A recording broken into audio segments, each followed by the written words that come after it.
C'est quoi Notch? Notch, c'est un logiciel d'animation graphique et d'effets visuels. Il est le premier outil qui vous permet de créer du contenu interactif et vidéo à l'aide d'un moteur visuel en temps réel. Il propose un environnement qui se veut familier et intuitif à explorer et qui permet des possibilités illimitées. Basé sur le principe du Non-Linear Editing Workflow, qu'on peut traduire par un editing non destructif, son système est essentiellement nodal. Une centaine de nodes prêtes à être connectées permet d'obtenir des compositions avancées rapidement. Animation, editing, compositing, simulation, lumière physique, particules, fluide, volumétrie, interactivité, caméra 3D et tout un panel d'effets procéduraux, le tout dans un seul et même environnement.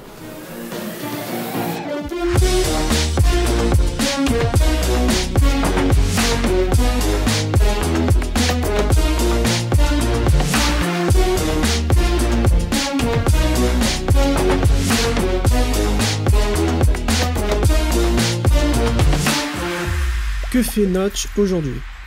Les plus grands studios et les plus grands artistes sont dotés de ces toutes récentes technologies pour concevoir des shows totalement immersifs et interactifs. Exporté dans un format unique, le Notch Block, qui permet de charger votre scène en temps réel dans les médias serveurs les plus performants du marché. Les créations avec des résolutions limitées ou simplement HD, c'est de l'histoire ancienne. En dehors du Notch Block, exportez vos projets dans les formats communs, vidéo, photo, ou dans des formats exceptionnels comme le 360, la VR, ou en tant que fichier exécutable à intégrer dans une application et à lire de manière totalement autonome avec les solutions Notch Playback. En bref, bénéficiez d'un editing classique ou à distance, en temps réel et en direct.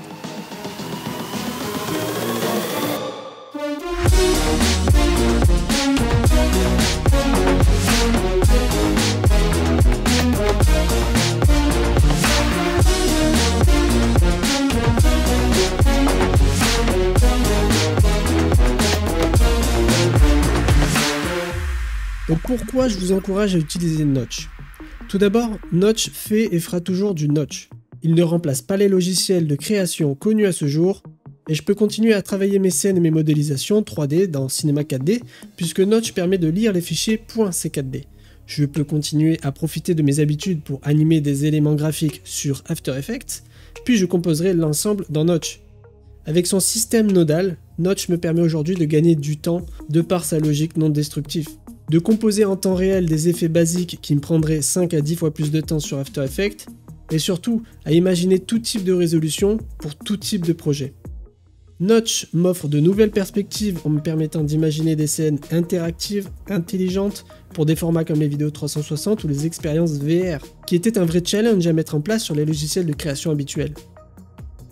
Avec Notch, j'ajoute à mon arc toute une nouvelle panoplie de solutions et surtout une production plus rapide, plus innovante et plus pertinente. Donc comment l'essayer? Donc téléchargez gratuitement dès maintenant la version d'essai, vous permettant donc de faire le tour complet du Notch Builder. Sans possibilité de sauvegarder ou d'exporter vos projets, vous pourrez néanmoins absolument tout essayer dans la moindre de ses capacités. Vous pouvez suivre notamment les formations dispensées sur la plateforme simplement avec la version d'essai. Combien ça coûte? Donc Notch propose 3 univers bien distincts pour s'adapter à l'utilisateur et à l'utilisation que vous faites du logiciel. Achetez une fois votre clé de licence pour posséder la version Learning. Donc c'est une version pensée pour l'apprentissage, vous permettant ainsi de pouvoir sauvegarder vos projets et les exporter dans une résolution limitée, mais vous permettant de commencer à maîtriser, communiquer et partager votre savoir. Si vous comptez utiliser Notch de manière commerciale en tant qu'artiste, vous pouvez opter pour la solution de base avec option d'achat mensuel ou à l'année. Et dès l'instant où vous avez besoin des fonctionnalités avancées pour communiquer avec des médias serveurs pour de grandes installations, il ne vous reste plus que la licence Pro. N'hésitez pas à aller sur la page Features pour comparer toutes les fonctionnalités qui pourraient vous intéresser et savoir quelle licence est adaptée à vos besoins. C'est un peu cher, non? Le prix est au-dessus de la moyenne pour un particulier à ce jour, c'est évident. N'oubliez pas que Notch ne vient pas d'un petit milieu, mais de celui des plus grands événements mondiaux, faisant sa place là où les grands studios rivalisent. Ce sont eux qui ont permis à Notch de se développer, c'est pourquoi plus la communauté s'agrandira, plus Notch aura d'intérêt à orienter ses prix pour le tout public. C'est ce qu'ils ont commencé à faire l'été dernier en révisant déjà leur catalogue. L'équipe de développement sont très ouverts et ambitieux à cette idée justement. C'est une des raisons évidentes pour laquelle je partage cette initiation gratuitement, car j'ai l'espoir de contribuer à agrandir un peu plus la communauté d'utilisateurs. Est-ce que ça marche sur ma machine? Notch est accessible que pour les utilisateurs PC. Il intègre la technologie Nvidia permettant des rendus avec les dernières technologies de ray tracing, offrant des rendus de lumière fidèles à la réalité, mais ceci nécessite un équipement sur des générations de matériel essentiellement dédié à l'univers PC. À l'heure où je vous parle, Notch n'est pas encore dans sa version 1.0, ce qui exprime ainsi son potentiel et son avenir étant donné sa stabilité incroyable et son développement exemplaire. Si vous avez d'autres questions, n'hésitez pas à les poser dans l'espace d'entraide sur tuto.com. Donc on se voit tout de suite dans le prochain chapitre pour enfin mettre les mains dans Notch.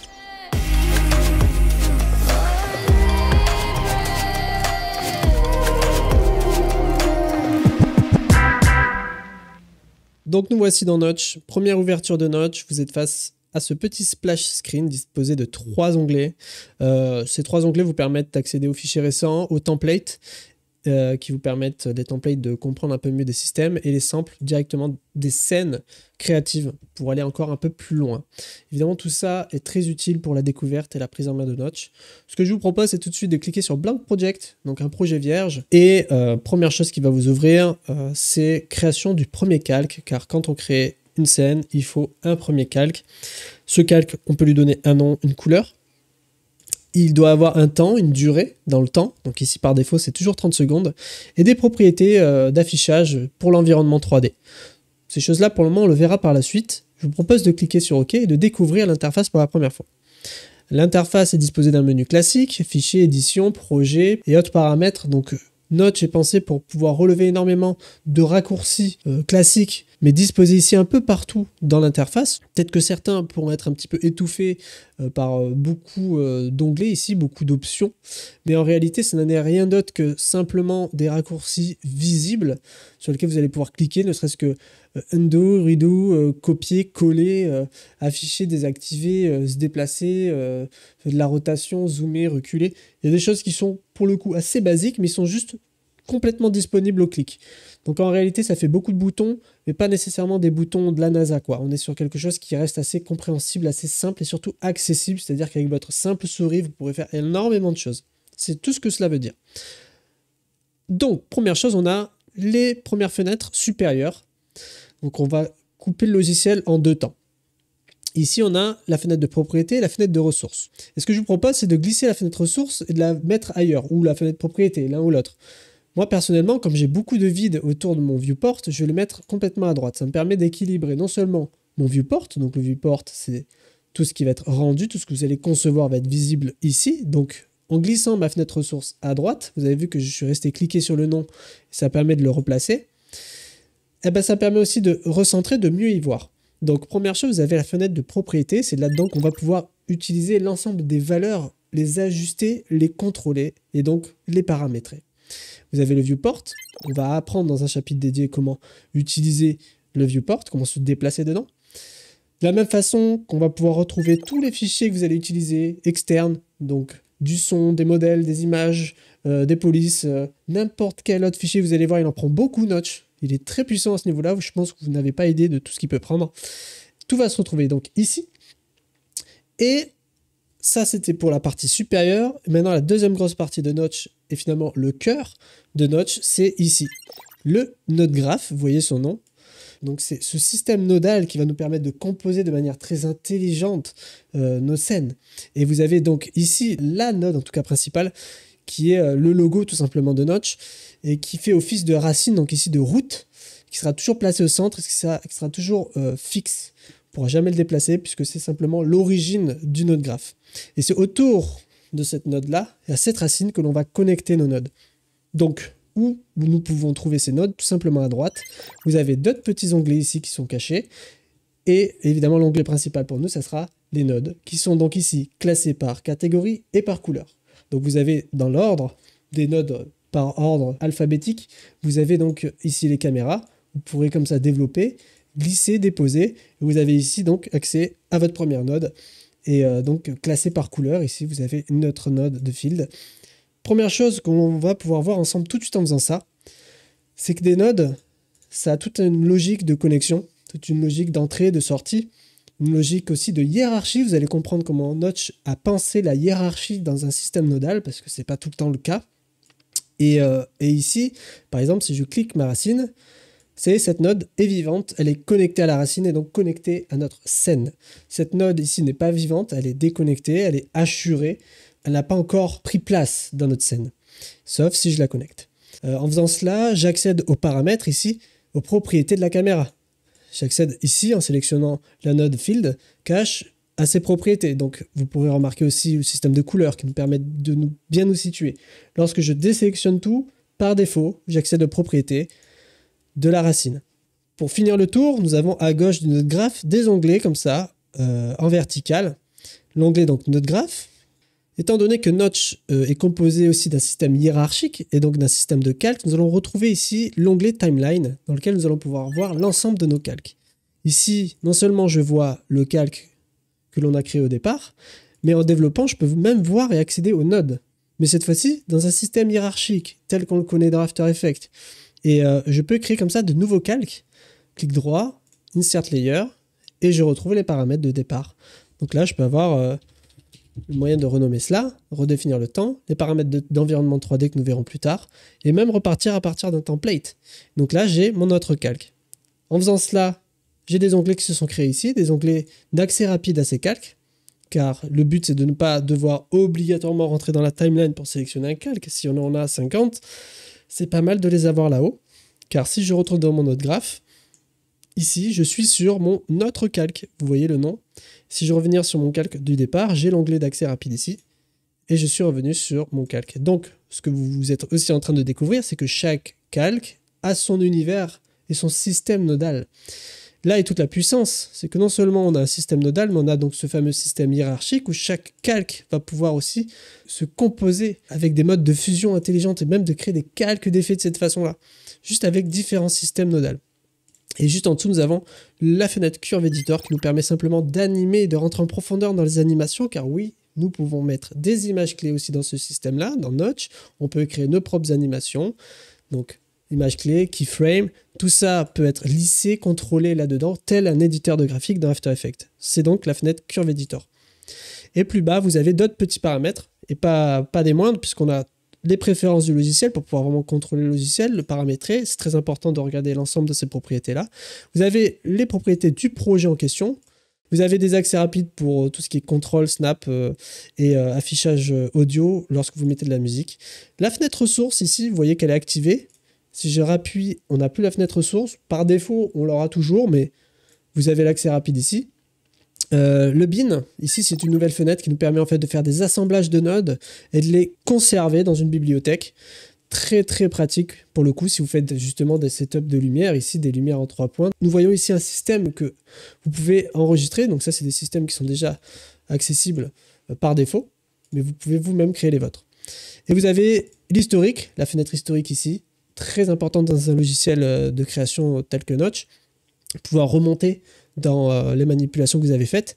Et plus que ça, la fenêtre de log, donc pour aller un peu plus loin, pour débugger, pour comprendre ce que fait le logiciel dans votre dos.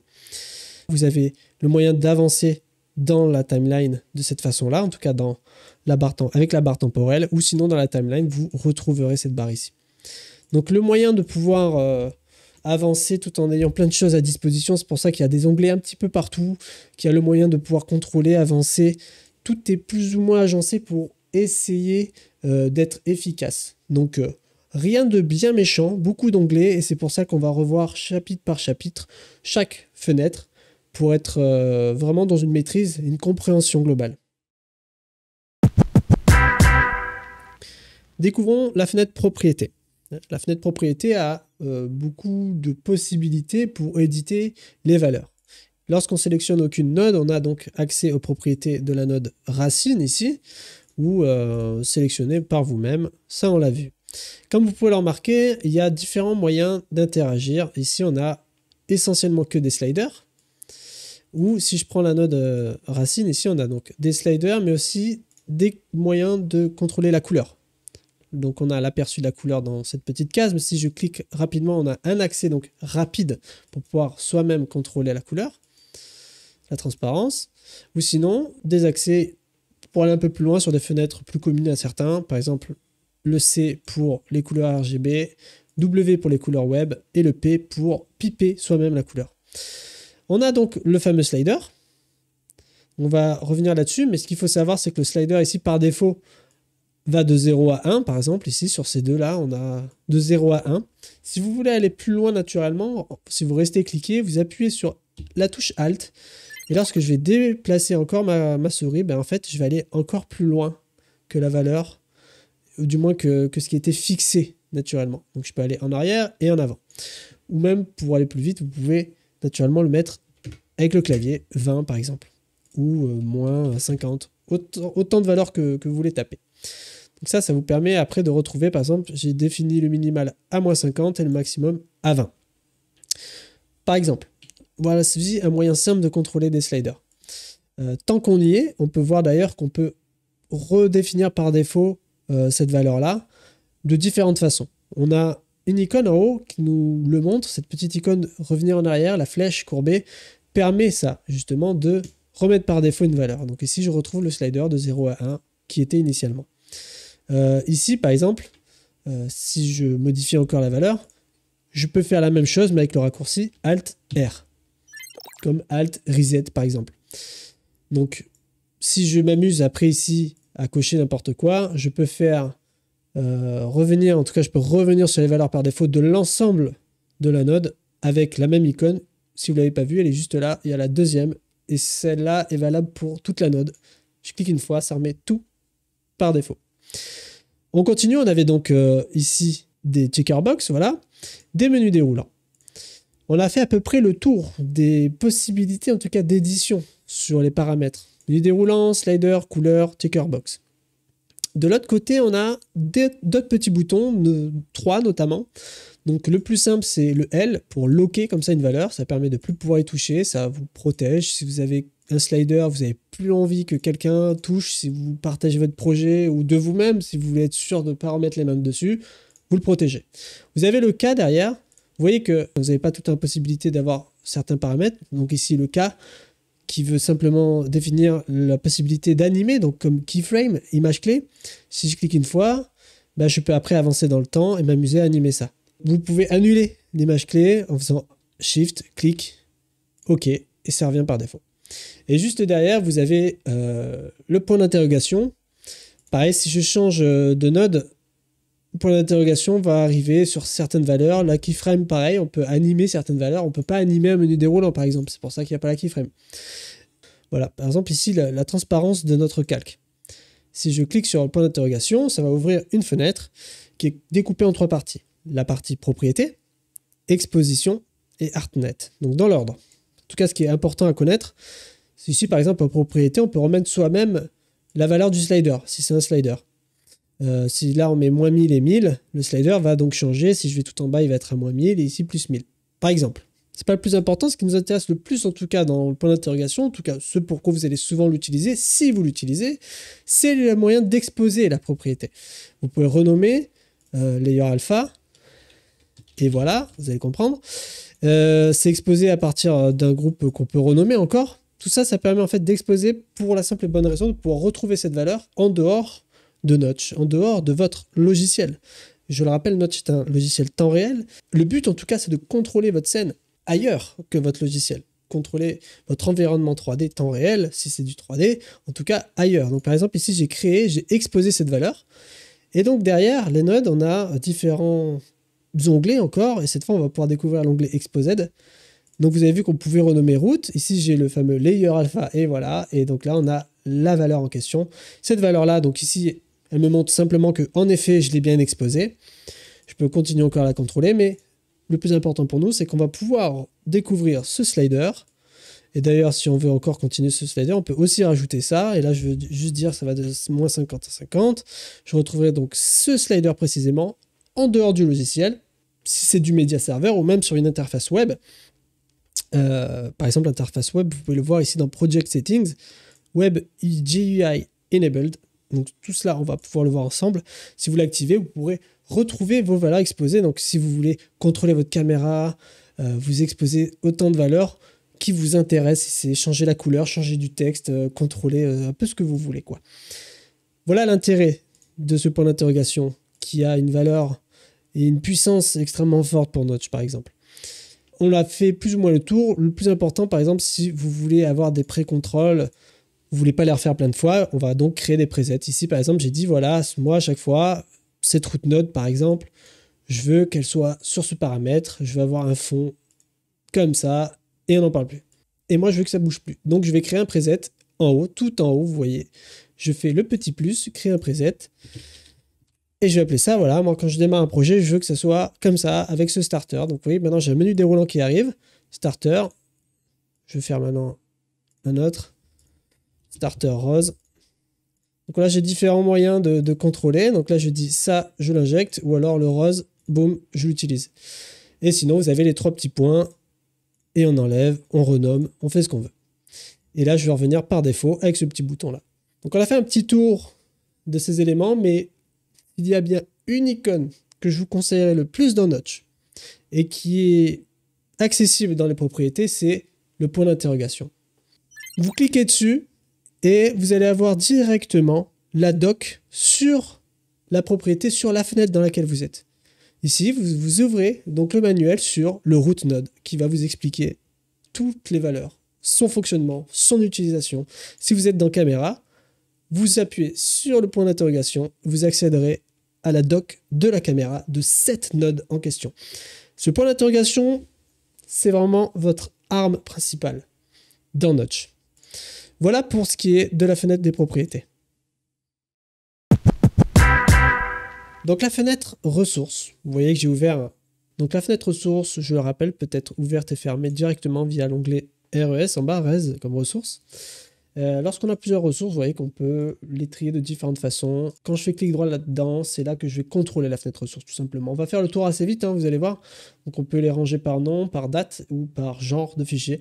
On peut créer des dossiers ici. Vous voyez que j'ai un dossier où j'ai mes textures, un dossier où j'ai mes médias. Et je peux continuer encore à créer un dossier, clic droit, New Folder. Et là, je peux mettre justement modèle 3D. Voilà. Et là, je peux glisser comme ça mes modèles 3D. Et voilà, ça peut continuer. Ici, les textures peuvent être rangées dans textures. Donc, vous avez vos modèles, vos médias, vos textures. Voilà, le tour est simple. Maintenant, je pense que ce qui peut vous intéresser, c'est quand même de connaître la capacité de Notch à lire des fichiers. Lorsque vous faites clic droit, Import Resource, vous allez voir un menu déroulant avec les catégories de fichiers qui peuvent être importés. En tout cas, les catégories, voilà, ça montre juste le fichier tel quel, parce qu'on peut aller plus loin que ça. Ici, ne serait-ce qu'en 3D, vous voyez l'étendue des possibilités. Moi, je peux même m'arrêter sur le fichier Cinema 4D scène. J'ai moi-même ici un modèle 3D.ckd, c'est le château ici. Et lorsque je mets à jour dans Cinema 4D, il est mis à jour ici naturellement dans Notch. Il y a évidemment des limites, et ça, c'est des choses à découvrir. Ces limites sont liées à Cinema 4D, des choses qui sont propres à Cinema 4D, ne serait-ce que le système de MoGraph de Cinema 4D, le système d'animation qui est poussé. Notch ne va pas pouvoir intégrer ça nativement, mais tout ce qui est assemblage, modélisation, composition de la scène, tous les modèles et les textures, tout ça peut être rentré et lu en temps réel. Voilà, l'import de ressources en 3D ici. Pour ceux qui ont le langage et qui connaissent, je pense que ce menu déjà vous montre que beaucoup de possibilités. Dans les images, on ne se concentre pas simplement sur du PNG ou du JPEG, on est vraiment sur plus que de l'image, c'est des fichiers substance directement. Il y en a là-dedans, il y a des textures en substance. Carrément des fichiers LUT, on peut colorer, et ça va toujours un peu plus loin. Évidemment, il y a tout un panel interactif, Notch, temps réel. Ici, le CSV, table file, ça veut simplement dire, par exemple, que votre client, n'importe qui, peut contrôler des valeurs de votre scène ou contrôler votre scène simplement avec une table Excel dans un Google Doc. Enfin, essayez de vous rendre compte quand même que là, d'un point de vue interactivité, il y a des choses super folles, quoi. Vous avez le ArtNet Recording, d'ailleurs, vous avez aussi une fenêtre ArtNet qui est disponible ici. Donc ArtNet, voilà, c'est continuer à connecter et à exposer des éléments avec du matériel physique, quoi. Donc après, particules, ben voilà, comment lire des calculs de particules qui sont faites ailleurs, à l'externe, si c'est dans Houdini, si c'est avec du RealFlow, si c'est ailleurs, quoi, même du Xparticle, du son, du texte, évidemment. On est sur du média serveur du temps réel, donc l'important c'est de ne pas lire des fichiers, des polices qui sont dans votre système, mais c'est de pouvoir rendre votre scène indépendante. Donc si vous utilisez du texte dans votre scène, il faudra importer la police qui va avec pour rendre totalement indépendant votre scène et pouvoir la lire d'où vous voulez sans que la police dépende de votre système. Vous comprenez très bien ce problème quand vous importez des fichiers d'un projet, si vous travaillez sur After Effects et vous allez sur une toute nouvelle machine ailleurs dans le monde, vous n'allez pas avoir l'assurance de retrouver les polices que vous avez utilisées si elles sont spéciales. Donc c'est pour ça que naturellement, Notch, il ne demandera pas de jouer avec les polices qu'il y a dans le système. Il demandera directement de dire que si vous voulez mettre du texte d'une certaine police, la police, vous la glissez dans la scène. Vous voyez que par exemple pour les vidéos, ici on a deux fichiers, enfin un fichier MOV. Il y a une couleur, donc la couleur dit ici par exemple qu'en orange, mon fichier n'est pas dans la scène, mais il est simplement lié, donc il va de lui-même faire le chemin dans mon disque dur pour aller trouver ce fichier. Sinon, je peux inclure et importer ce fichier dans la scène, et donc il est lié dans la scène, de la même façon que la police, par exemple, tout à l'heure, qu'on disait. Donc là, à ce moment-là, il sera vert, donc il n'aura plus besoin d'aller faire un lien. Et justement, si le lien, il a perdu, il sera rouge. Donc voilà, il y a 3 couleurs, orange, vert et rouge. En général, ça sera toujours orange parce qu'on a l'habitude de travailler avec des fichiers qui sont reliés sur un disque dur externe ou ailleurs, souvent, même si je ne le conseille pas, parce que c'est toujours mieux de travailler sur Notch avec les fichiers sur un bon SSD pour avoir une bonne vitesse. Notch d'ailleurs possède son propre codec et il y a un chapitre dédié au codec de Notch, le Notch LC. Voilà pour la fenêtre ressources. Évidemment, là, on parle que d'import de ressources, parce qu'après l'utilisation d'un seul fichier, ne serait-ce que d'un fichier substance, il a ses propres nodes. Et il y a plusieurs façons d'utiliser des fichiers vidéo, des fichiers images, des fichiers de séquences. Voilà, ça va encore plus loin que juste l'import de ressources. Ne serait-ce que déjà la capacité de ressources est assez intéressante, assez riche. Vous voyez ici que ça se lit très bien, c'est très puissant. J'ai assemblé beaucoup d'éléments. La scène est plus ou moins complexe. C'est une scène qui est pensée pour être lue dans un casque VR et qui est exportée en 368K. Ma scène ici est plus ou moins complexe, elle n'est pas vraiment complexe, c'est juste que quand il y a beaucoup de nodes, on peut tout de suite se dire, oh là là, c'est assez dingue. Si c'est pas naturel pour vous, le système nodal, ça va l'être assez rapidement parce qu'en soi, c'est quelque chose dont on ne peut plus se passer par la suite, tellement c'est logique et puissant. Donc créons une nouvelle scène et on va apprendre à maîtriser le viewport et contrôler des objets. Donc pour faire très simple, ici le viewport, il est capable en fait d'être contrôlé sans raccourci clavier autant qu'avec des raccourcis clavier, tout simplement car avec une simple souris on a accès à différents raccourcis au clic. Simplement on peut se déplacer, vous voyez, simplement en cliquant, zoomer, se tourner. Là pour le moment je me déplace d'un point de vue simple. On a accès ici à différents affichages, la grille, voilà, si vous ne l'avez pas vous pouvez l'afficher vous-même, différents moyen d'afficher les objets, donc on va ajouter des objets pour comprendre un peu mieux. Là, je me suis déplacé avec ça, les raccourcis en haut, mais on peut le faire simplement en restant cliqué et toujours enfoncer la touche Alt. Dès que vous enfoncez la touche Alt, vous pouvez utiliser les différents clics de votre souris. Donc le clic gauche me permet de tourner, ici car je suis en vue orbitale, on va y revenir juste après. Ensuite, la molette me permet de me déplacer latéralement et le clic droit de zoomer, ou alors la roulette. Moi, je préfère la roulette pour zoomer. Voilà. À vos préférences. En tout cas, vous pouvez vous déplacer avec les raccourcis, clavier plus souris, ou les raccourcis en haut à droite. Maintenant, on a différentes vues, mais juste avant, on va ajouter un objet dans la scène. Donc, je vous propose d'ajouter un objet primitif, simple, comme dans tous les logiciels 3D. Vous avez ici la node qui s'appelle Shape 3D. Donc, vous la glissez dans le node graph. On va voir juste après le chapitre pour maîtriser le node graph. Mais en gros, vous voyez, la node, elle est hachurée car elle n'est pas prise en compte. Il faut la connecter. Donc, prenez et vous restez cliqué sur le route. Vous avez donc le moyen de connecter. Dès que ça devient vert, eh bien, vous pouvez lâcher et vous avez connecté votre node. On voit donc ici notre sphère. Donc, par défaut, la node, lorsque vous la sélectionnez, vous avez accès à ses propriétés. Maintenant, vous savez comment contrôler les propriétés. Là, j'ai affiché les propriétés de la node Shape 3D. Et ici, par défaut, j'ai la sphère. Si vous cliquez sur le menu déroulant, vous pouvez afficher plein d'autres éléments. Donc la sphère, qui est très bien, ici, elle est dans une vue, on va dire, plate, car il n'y a pas de lumière. Donc autant rajouter une lumière, ce qui va me permettre de mieux comprendre ce que l'on fait. Donc ici, je peux ajouter une light. Donc je prends la node light, qui n'est pas connectée. Donc je peux la connecter ici. Maintenant, ça ne fait rien. Pourquoi? Eh bien, tout simplement parce que la lumière, elle est arrivée au même point que notre sphère. Elle ne peut pas éclairer puisque la sphère recouvre la lumière. Donc, il va falloir déplacer les objets pour pouvoir les voir et les prendre en compte. Donc j'ai déjà affiché un petit peu tout ce qui est en bas.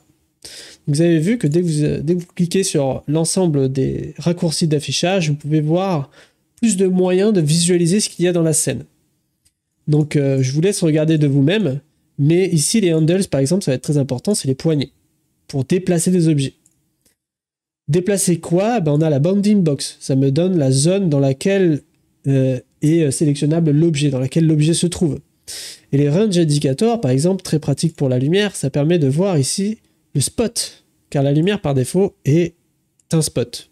Vous voyez, quand je sélectionne dessus, dans les propriétés, je peux définir la lumière, la node, la contrôler. Elle est beaucoup plus loin. Le cône, la longueur, la puissance. Ce que vous allez pouvoir tester tout de suite, c'est le moyen de déplacer des objets. Donc ici, on a en haut à gauche les différentes translations possibles. Donc, la translation position, les rotations, l'échelle ou l'échelle uniforme. Et tout ça, raccourci simple, ERTY. ERTY, et c'est des touches qui sont côte à côte sur le clavier, donc très facile pour prendre en main et déplacer vos objets. Donc le gizmo classique est notable dans tous les logiciels 3D. Si vous ne le connaissez pas, c'est tout simplement Z, Y, X pour tout simplement choisir la profondeur, la dimension, les 3 dimensions. Et donc là, je peux me déplacer. Donc là, on peut voir quand je me déplace du bon côté, tout simplement notre lumière maintenant, son cône a un effet, on voit ce qu'on est en train de faire, il faut bien afficher ce que l'on veut. Moi j'aime bien utiliser la grille parce que ça me donne aussi un repère dans l'espace. Donc là voilà, j'ai le moyen d'afficher mon spot, très important cette icône, range indicator, et le moyen d'agrandir comme ça de manière uniforme si je veux ma sphère, ou alors simplement par dimension, ou 2 dimensions en même temps. Voilà la rotation. Donc comme vous pouvez le remarquer, quand je déplace mon élément, si j'avais par exemple une boîte, je peux choisir sur quel élément je veux me placer, dans quelles coordonnées je me déplace. Donc ici, je fais une rotation, et juste à droite, vous avez ici les coordonnées par rapport à l'espace, ou alors les coordonnées par rapport à l'objet. Vous voyez que les coordonnées changent. Soit au monde, soit à l'objet. C'est pas pareil. Donc ça permet de contrôler complètement différemment. Donc ici, je vais me remettre sur la sphère. Je peux remettre par défaut les propriétés d'ailleurs, vous connaissez maintenant les propriétés. Mais maintenant ici, le but c'est de pouvoir aussi contrôler les vues, les différentes vues. Donc toutes les vues vont se passer autour du 5, qui est la vue centrale. Donc le 5 en fait c'est le raccourci clavier pour se repérer, mais pas le 5 du pavé numérique. Vous avez donc les touches de fonction sur votre clavier, F1, F2, tout ça. Et juste en dessous, vous avez les chiffres, donc de 1 à 9, puis 0. Donc vous avez le 5 et le fameux 0. Et tout ça, si j'appuie sur l'ensemble de ces chiffres, j'accède aux différentes vues. Donc la vue 5 qui est la vue par défaut, la vue orbitale, c'est pour ça que quand je me déplace avec le clic gauche, j'ai un axe orbital tout simplement.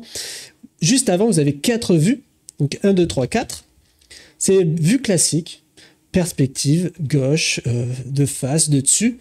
Je reviens sur ma vue orbitale et à droite, donc de 6 à 9, vous avez les vues caméra. Donc ici, on n'a aucune caméra qui a été ajoutée dans la scène, mais vous pouvez le faire. On va en mettre 2 par exemple. Une première caméra.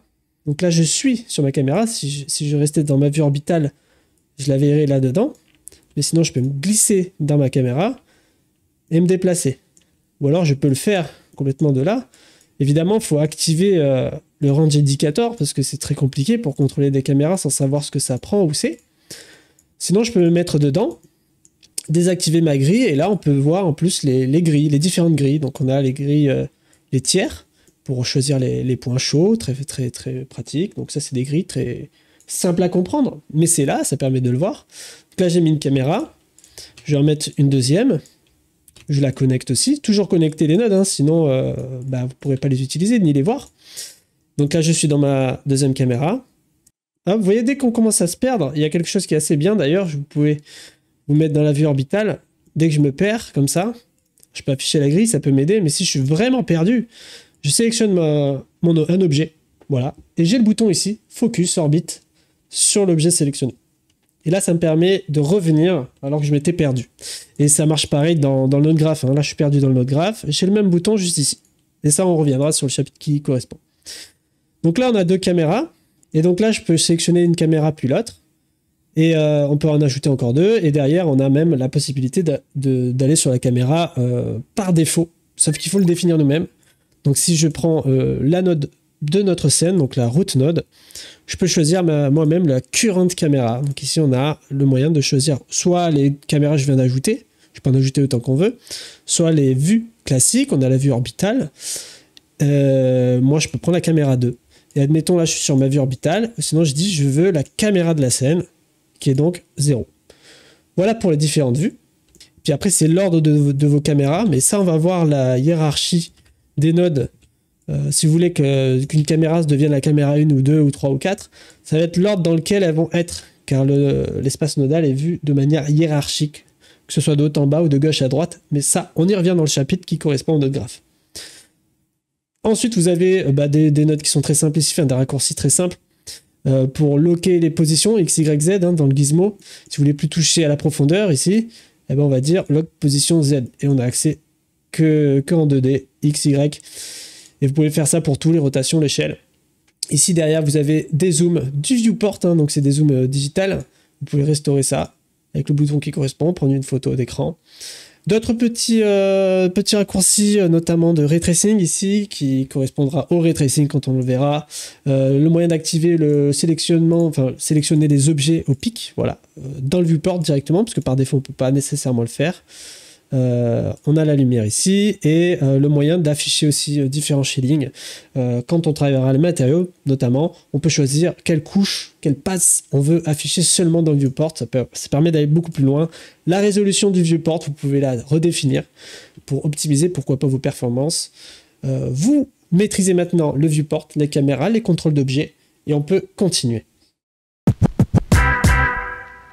Donc le node graph, c'est le cœur de Notch. C'est là-dedans que l'on va composer, connecter. C'est un espace nodal, je le rappelle. Et donc il est important pour vous de prendre connaissance de la logique de ce système, du node graph, de comment c'est pensé. Il ne faut pas oublier que le node graph, quand on travaille dedans, on travaille en réalité dans un calque. Ici, je suis sur le calque qui s'appelle Start. Il y a une seule node, c'est le root. Le root, c'est la base, c'est le node sur laquelle on va connecter toutes les autres. Quand je vais dans la timeline, j'ai ici un nouveau calque, le raccourci, et quand je l'ai sélectionné, je suis dessus, j'ai un nouvel espace nodal. On va revenir sur cet espace-là, donc j'ai aussi les onglets d'accès rapide ici. Donc on est sur un espace vierge, et le but c'est d'aller comprendre comment fonctionnent les connexions. Donc on a le moyen de se déplacer tout d'abord, donc de la même façon que le viewport, ici on va avoir une touche, c'est la touche contrôle. Quand je reste appuyé dessus, je peux avec un clic gauche zoomer, ou zoomer aussi avec la roulette. Ou alors simplement, sans la touche contrôle, avec le clic du milieu, le clic de la molette, je peux me déplacer. Donc me déplacer, zoomer, quand je n'appuie pas sur contrôle, je peux aussi me déplacer en vertical. Bref, je pense qu'il n'y a que ça à faire. Sinon vous avez les déplacements rapides ici en raccourci, de la même façon qu'on peut le retrouver dans le viewport là-haut. Maintenant, on va connecter des choses ensemble. Écoutez, on va retrouver la fameuse shape 3D. Donc on reprend les bases et cette fois-ci, on va un petit peu décortiquer la node en question. Node ici est composée d'une entrée et d'une sortie. Donc quand on connecte, je reste cliqué, je vais me connecter sur l'entrée ici. Donc vous pouvez glisser sur n'importe où sur la node, ça va trouver l'entrée tout seul évidemment.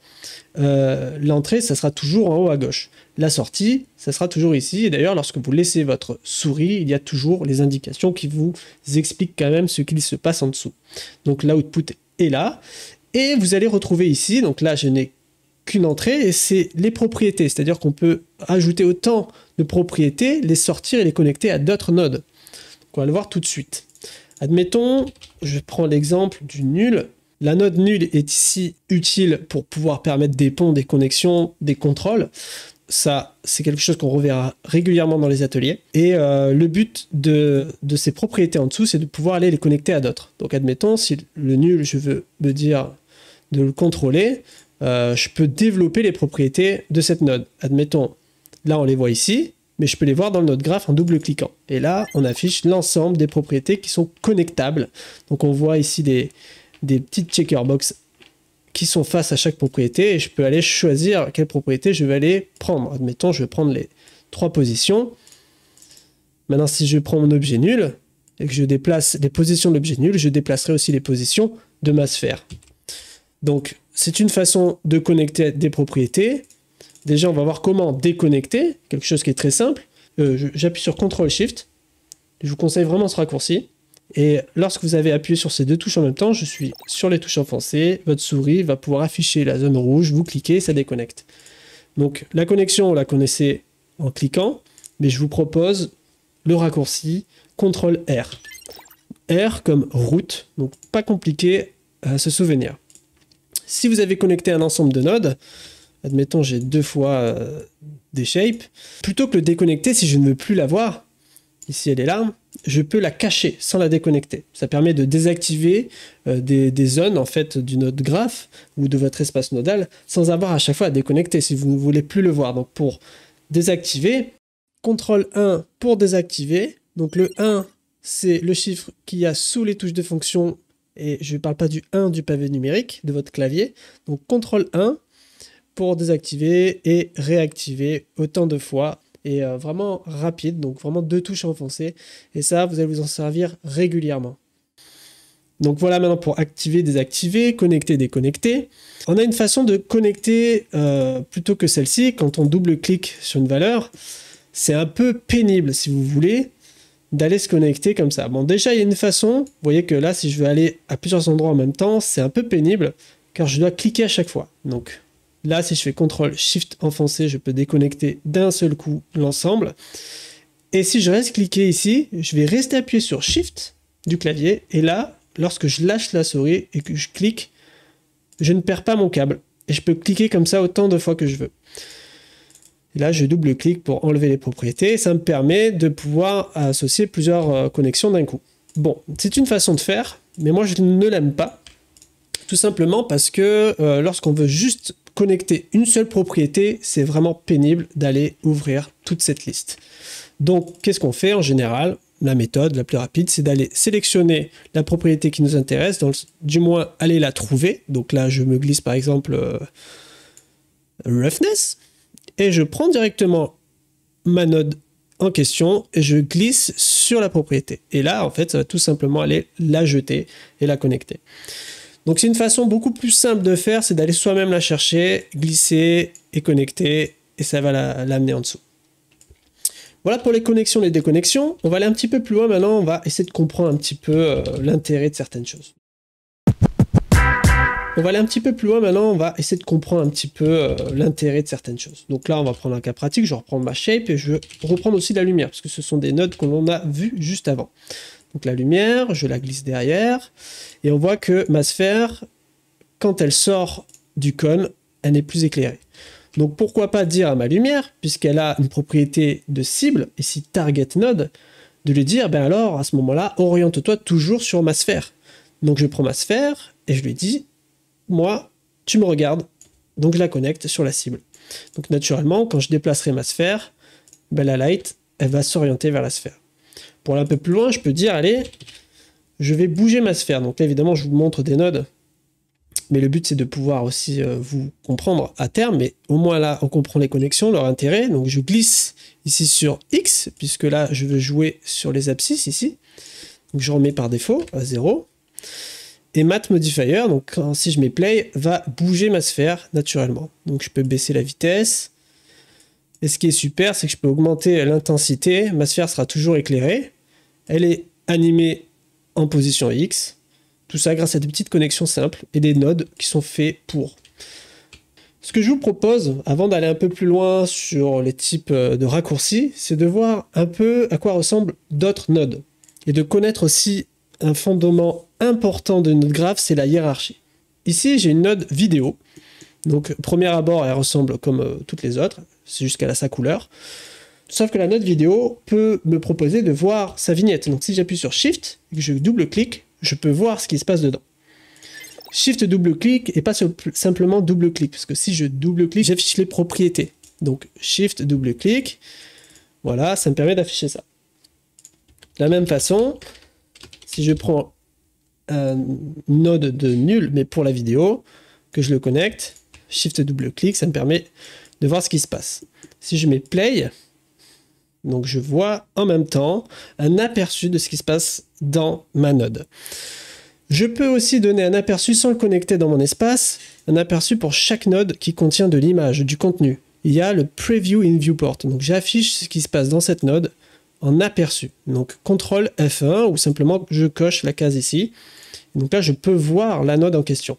Donc si la node a plein d'effets, donc on va aller lui chercher par exemple du glow. Je connecte le glow ici. Donc le glow va avoir pour effet la node nulle, mais pas la vidéo originale, ce qui me permet de traiter et de commencer à faire différentes couches. Donc je peux aller travailler comme ça le glow. Et ce qui va nous intéresser ici, admettons, je vais prendre l'effet RGB distorsion. Voilà.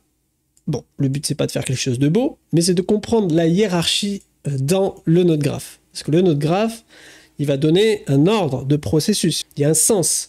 Donc ici, la distorsion agit sur le glow. Donc après le glow. Mais si je le mets au-dessus du glow, donc la lueur va agir sur la distorsion. Mais elle ne sera pas affectée par la distorsion, parce qu'elle arrive après.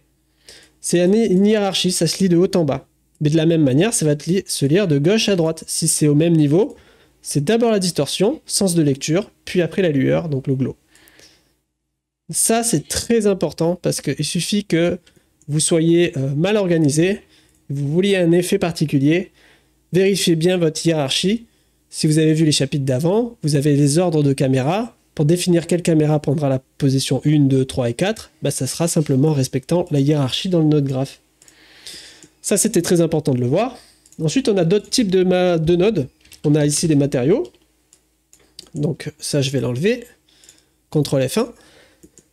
On a les matériaux ici, donc nouvel aspect de node. Si je veux aller un peu plus en profondeur, je double-clique et je vois la node un peu plus grande encore, donc un aperçu un peu plus intéressant. Je peux connecter la matière à ma shape, donc ma sphère.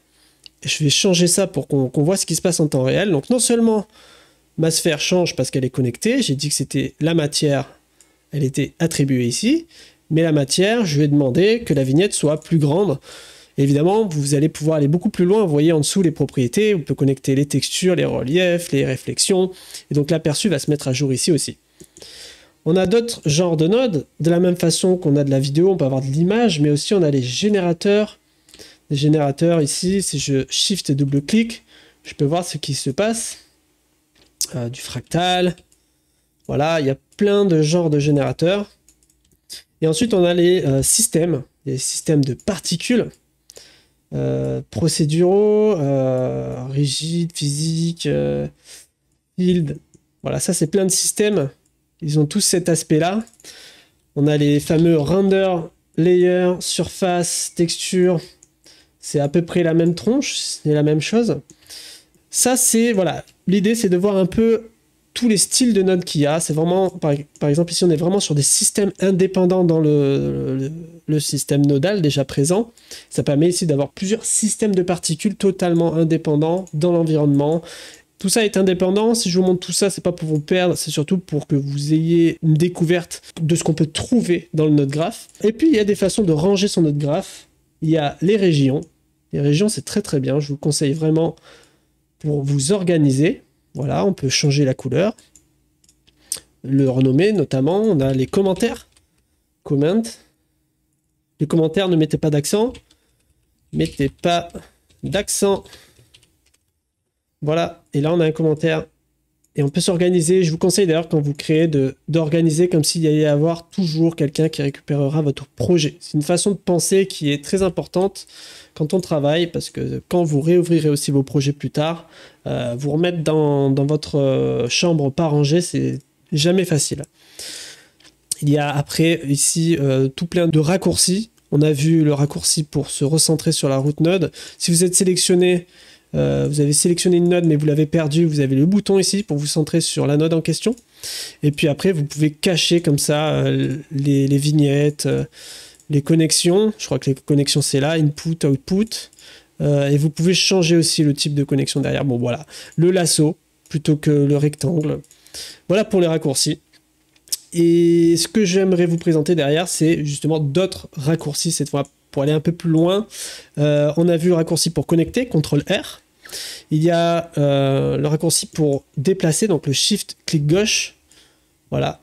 Parce que si j'appuie pas sur Shift, ça va pas prendre l'ensemble en dessous. Ça prendra que le parent, mais pas les enfants. Donc là, je vais prendre les parents, les enfants. Et sinon, vous avez le dupliquer, CTRL D, ou renommer, F5. Et ça, F5, c'est assez important. Renommer ces nodes, ça va être certainement un raccourci régulier. Et le CTRL-G qui permet de grouper un ensemble de nodes, donc on les sélectionne, CTRL-G. Donc là, j'ai un groupe, et ça sert à les ranger souvent, les envoyer dans la bibliothèque, ici, bin. Donc bin, c'est là-dedans. Vous voyez, j'ai déjà ce groupe-là, il est ici. Vous n'avez plus qu'à le ranger, si vous le voulez. Ça sert à ça. Avec ça, normalement, vous avez fait le tour de ce qui se fait, de comment fonctionne le node graph. Tout ce qui reste à faire maintenant, c'est la mise en pratique. Donc dans ce chapitre, on va découvrir comment maîtriser la timeline et les curves editor. Donc c'est à gauche que ça se passe, on est dans le node graph.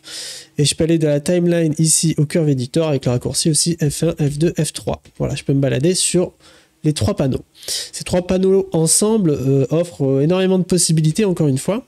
On s'est beaucoup penché sur le node graph. Ici, j'ai ouvert une scène accessible dans les samples de Notch. Et on a donc ici un petit setup de lumière, comme on peut le remarquer.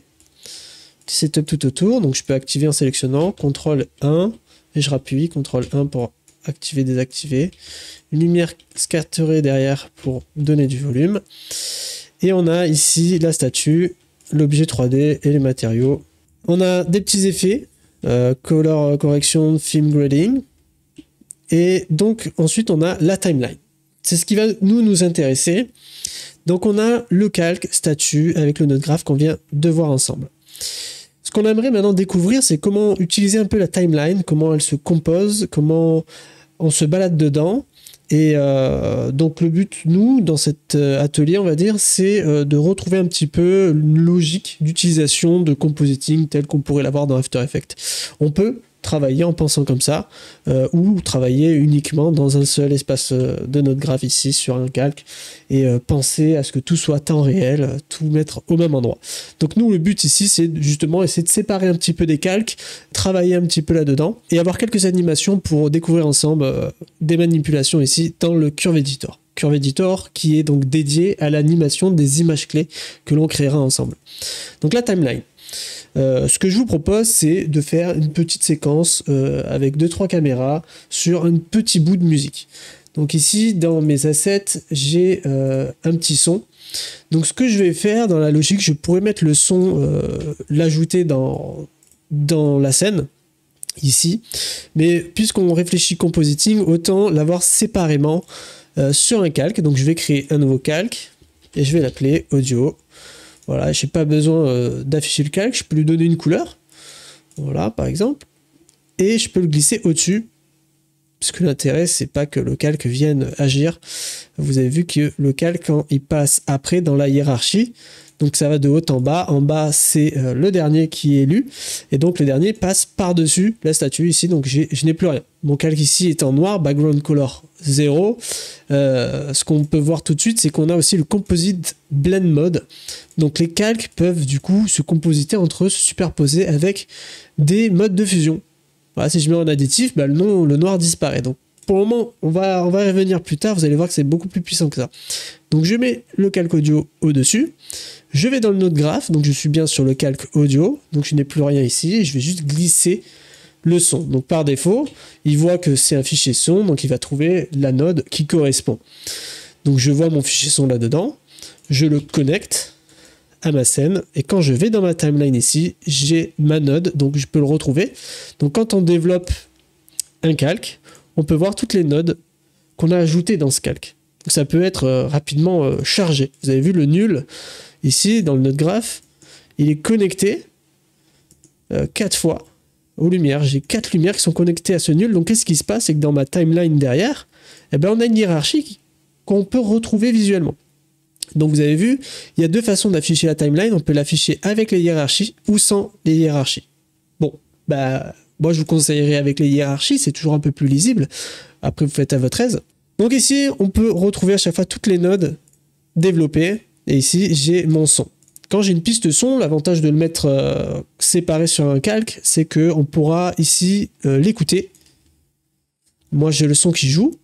Et je peux le désactiver. Voilà, quand je désactive ici, Enable Disable, un calque, on voit quand il est désactivé, il est hachuré. Et donc là, je n'ai plus le son qui joue. Ce qui est intéressant quand on active une piste son comme ça, j'ai le petite option en bas Show Waveform, et donc on peut voir le son, ce qu'il fait. Donc là on a un petit son cinématographique, et donc on peut activer, désactiver comme ça plusieurs affichages différents, stéréo, mono, gauche, droite, voilà, à votre aise. Après ça prend beaucoup de place, donc l'intérêt de ça c'est de pouvoir justement un petit peu travailler sur les rythmes. Et parlons-en, dans la timeline, on peut placer des marqueurs. Donc moi, ça m'intéresserait, puisque j'ai mes repères de son, de pouvoir placer des marqueurs au bon endroit, au bon moment. Donc là, j'écoute mon son, et j'aimerais bien avoir quelques instants de préciser dans la timeline. Là, on voit que ça tape ici, précisément là. Donc je vais mettre un marqueur. Si je fais clic droit, je peux mettre le marqueur ici, ou alors CTRL-M. CTRL-M. Donc là, j'ai mis un premier marqueur, je vais un peu plus loin. Donc là, on voit que ça tape la fin ici. Je réécoute au milieu. Voilà, j'aimerais mettre là, ici. C'est précisément là. Donc là, j'ai mis 3 marqueurs. Donc pour bien les voir, parce que là, on a simplement des petites flèches, on voit que c'est un peu coupé, qu'il y a des zones, mais on ne peut pas sélectionner les marqueurs. Il faut développer le calque en question, parce que j'ai sélectionné le calque audio quand j'ai fait les marqueurs, évidemment.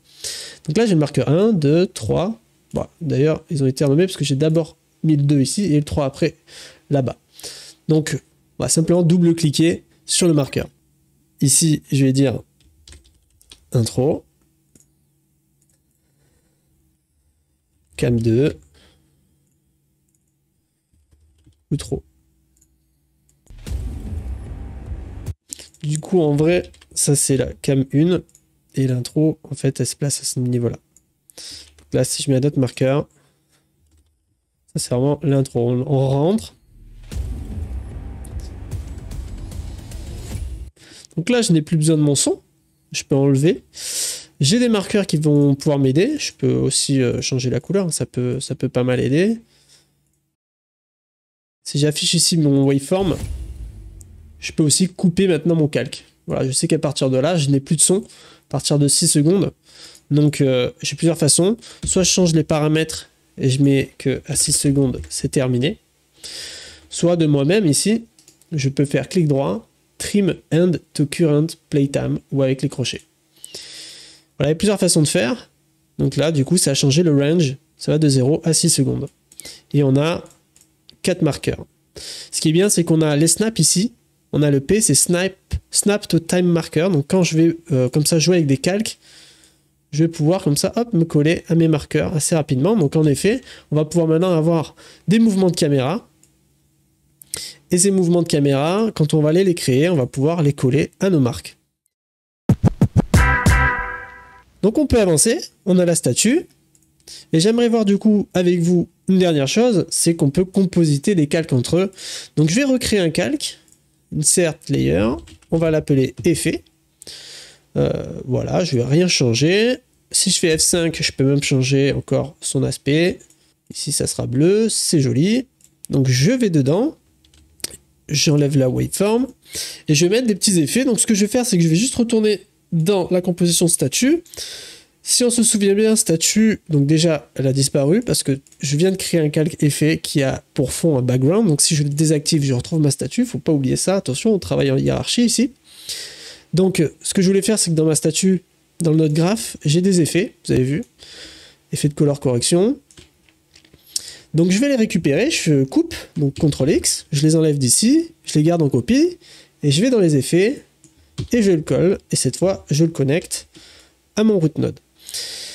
Maintenant si je vais dans ma timeline, je vais réactiver le calque, donc ça va remettre mon fond noir par-dessus. Mais je vais ici dans Composite Blend Mode, et on va aller chercher le menu déroulant pour aller fusionner le calque avec les autres. Et donc ce que j'aimerais faire, c'est retrouver les effets par-dessus mes autres calques. Et donc, ce qu'on va faire, c'est tout simplement un calque d'effet comme dans After Effects. Si vous venez d'After Effects, vous comprenez parfaitement ce que je suis en train de dire. Donc, on va sélectionner Composition. Et ici, vous voyez, si j'active, je désactive, tous les effets qu'on va mettre dans ce calque effet vont avoir effet justement sur tous les autres calques derrière. Et ça, c'est très puissant.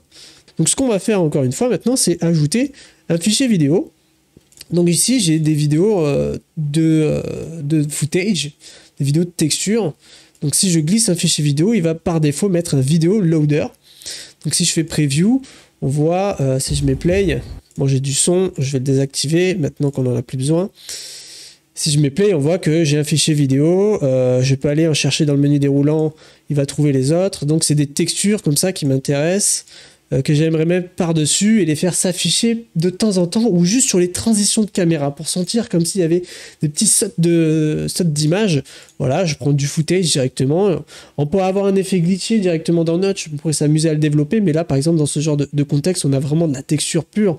Ben, c'est intéressant d'avoir du footage pour pouvoir un petit peu animer notre contenu. Donc là, quand j'ai glissé un fichier vidéo, par défaut, il me met ce calque, j'enlève le preview, et si je veux que ce fichier vidéo agisse dans ma composition, on va aller chercher image 2D. Image 2D, si je le connecte, va prendre naturellement l'ensemble de ma composition, va prendre tout l'espace, il faut juste l'alimenter maintenant, ce node. Donc je prends ma vidéo et je le connecte dans la zone vidéo. Voilà, donc là si je mets play, ben, l'image 2D agit. Il suffit maintenant pour moi de dire, bon ben voilà, j'aimerais que ça soit en additif, tout ça, donc ça va agir par-dessus, à la fois dans la hiérarchie et par-dessus tout ce qui se passe derrière, quoi. Donc j'ai ma vidéo qui est en lecture. Petit souci de ce petit node, c'est que par défaut, le vidéo loader va jouer en continu mon fichier. Moi, ce que j'aimerais, c'est que si je développe ici, donc mon image 2D, mon loader, ce que j'aimerais, c'est pouvoir cutter mon fichier vidéo. Définir quelques moments. Par exemple, si ici je dis trim layer, trim to end. Alors déjà, mon image 2D, ça va pas me plaire parce que quand j'ai plus le fichier vidéo, il devient blanc. Il affiche la couleur. Donc on va lui dire non. No image behavior, donc opaque white, certainement pas, juste transparent. Donc quand il n'y a plus d'image, bah, c'est transparent, il n'y a plus rien d'autre. Moi, ce que j'aime pas avec le vidéo loader, vous voyez, quand je déplace, ça déplace pas le fichier vidéo vraiment. C'est-à-dire si je coupe ce segment en deux, là on va le voir d'ailleurs ensemble comment faire, split time, bah en réalité, il va continuer à lire. Donc moi ça m'intéresse pas, parce qu'on n'a pas vraiment la main sur les morceaux de notre fichier. On va juste ici dire je l'active, je le désactive, je l'active, je le désactive. Donc on a une node qui permet de faire ce que je cherche à faire, le vidéoclip. Contrairement au vidéo loader, il ne va pas juste charger la vidéo et la lire dès l'instant où j'appuie sur play. Il va lire un clip, une séquence que je vais pouvoir couper, déplacer. Donc je vais supprimer ça. On va le remplacer. Et je vais récupérer comme ça un footage par défaut. Je vais dans ma timeline. Et cette fois, mon clip vidéo, si j'avance, à un moment donné, ben, il va s'arrêter. Donc déjà, on a en effet une vidéo qui ne joue pas éternellement et que je vais pouvoir maintenant contrôler. Admettons, là, je veux juste avoir une zone. Donc je vais trim ici. Vous avez vu que le début, la première image, c'est ça. Et cette fois, si je déplace, ben, je retrouve la première image ici. Il n'y a pas eu de lecture avant. Donc le vidéoclip permet vraiment d'avoir la main sur le découpage réel tel qu'on le connaît. Donc maintenant, il n'y a plus qu'à choisir. Quelque chose qui est intéressant, c'est que je peux avoir des petits morceaux comme ça, juste pour les transitions, et je peux changer mon fichier en fonction du morceau. Ici, j'ai une vidéo, et là, j'en ai totalement une autre. Je peux copier, coller, et charger une nouvelle vidéo ici. Voilà, frame offset, frame rate, je vais le monter un petit peu d'ailleurs. 60 pour aller un peu plus vite. Voilà. Donc là, on peut commencer à contrôler comme ça nos fichiers. Donc voilà, ça va me permettre, quand je vais changer de caméra, d'avoir cette sensation. Donc là, on vient d'apprendre ensemble comment découper des morceaux de vidéo, contrôler ces segments de vidéo. Et vous avez vu que pour se déplacer dans la timeline, le zoom avec le contrôle, la roulette, c'est un peu le même contrôle finalement que dans le node graph. Et le curve editor, ça sera pareil.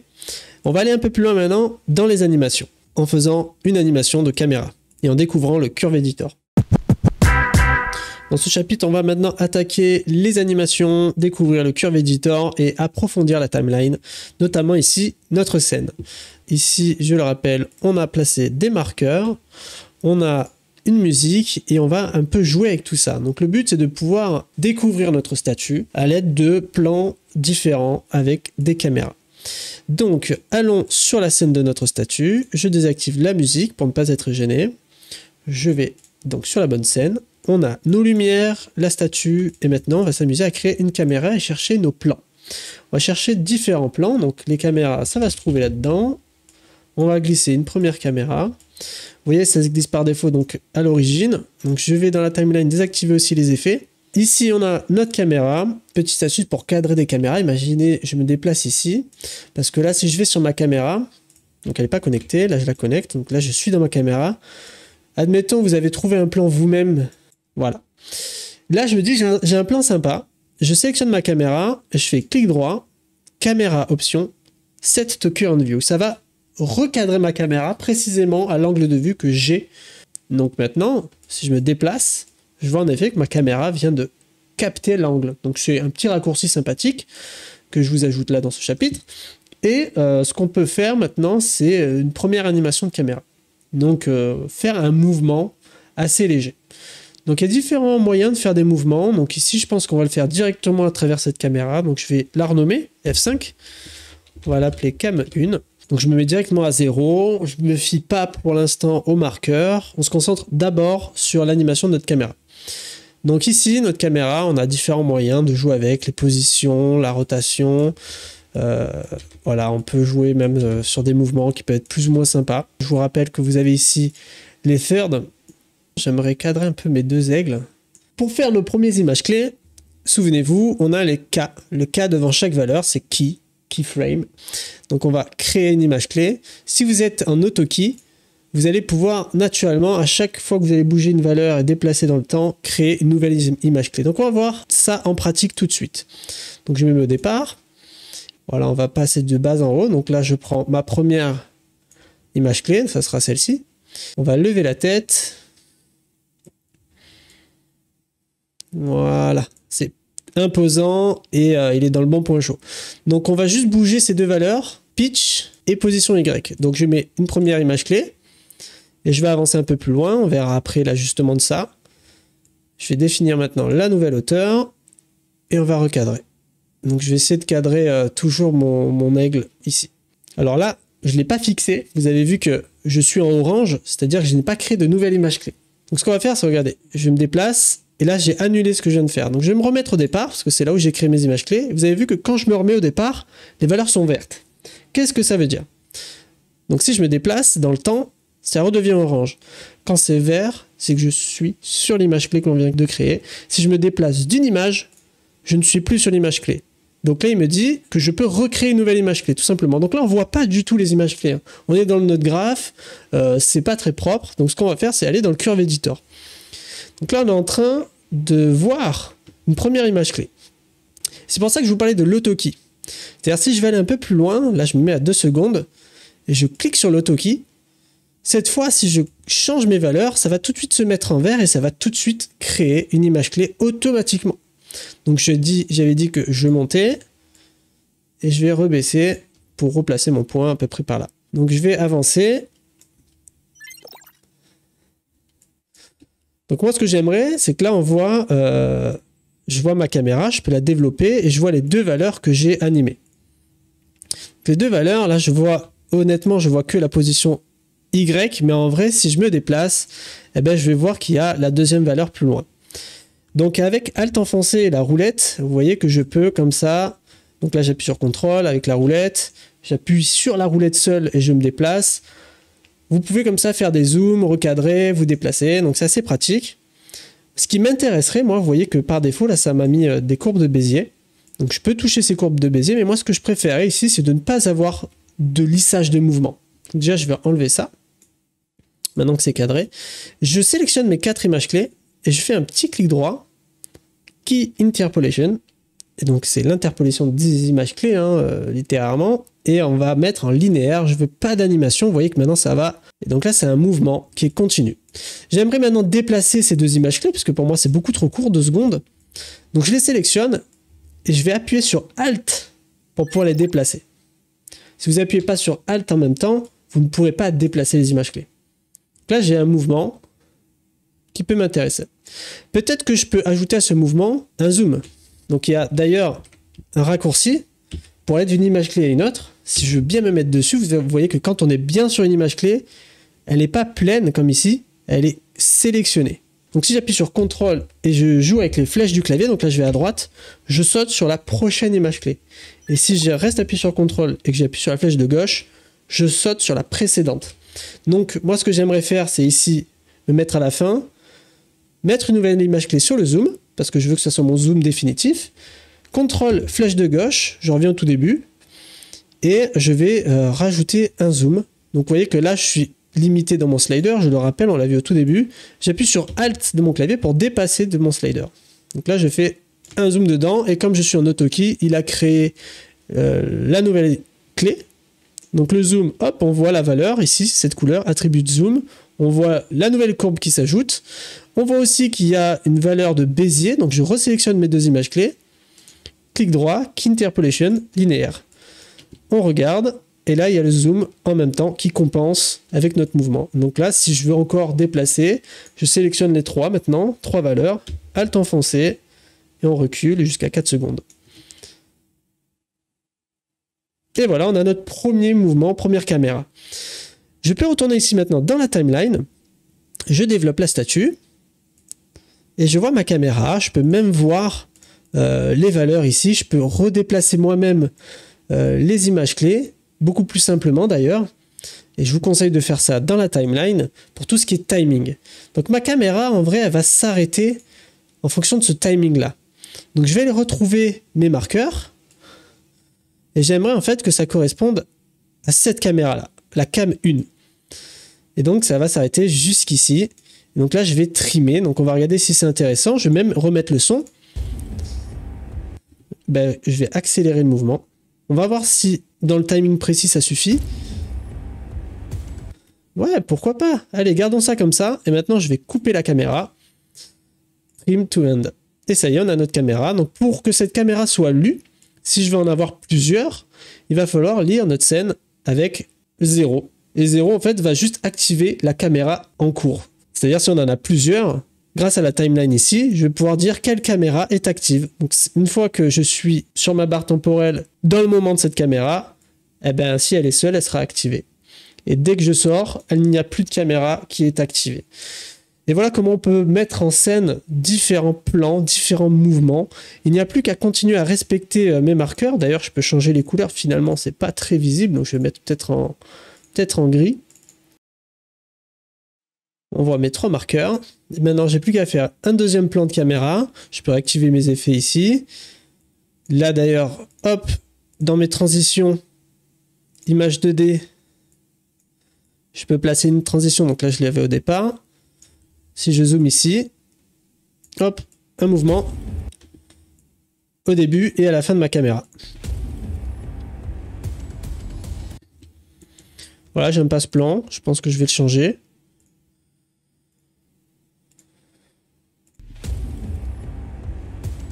Et voilà, on peut faire maintenant plusieurs plans de caméra.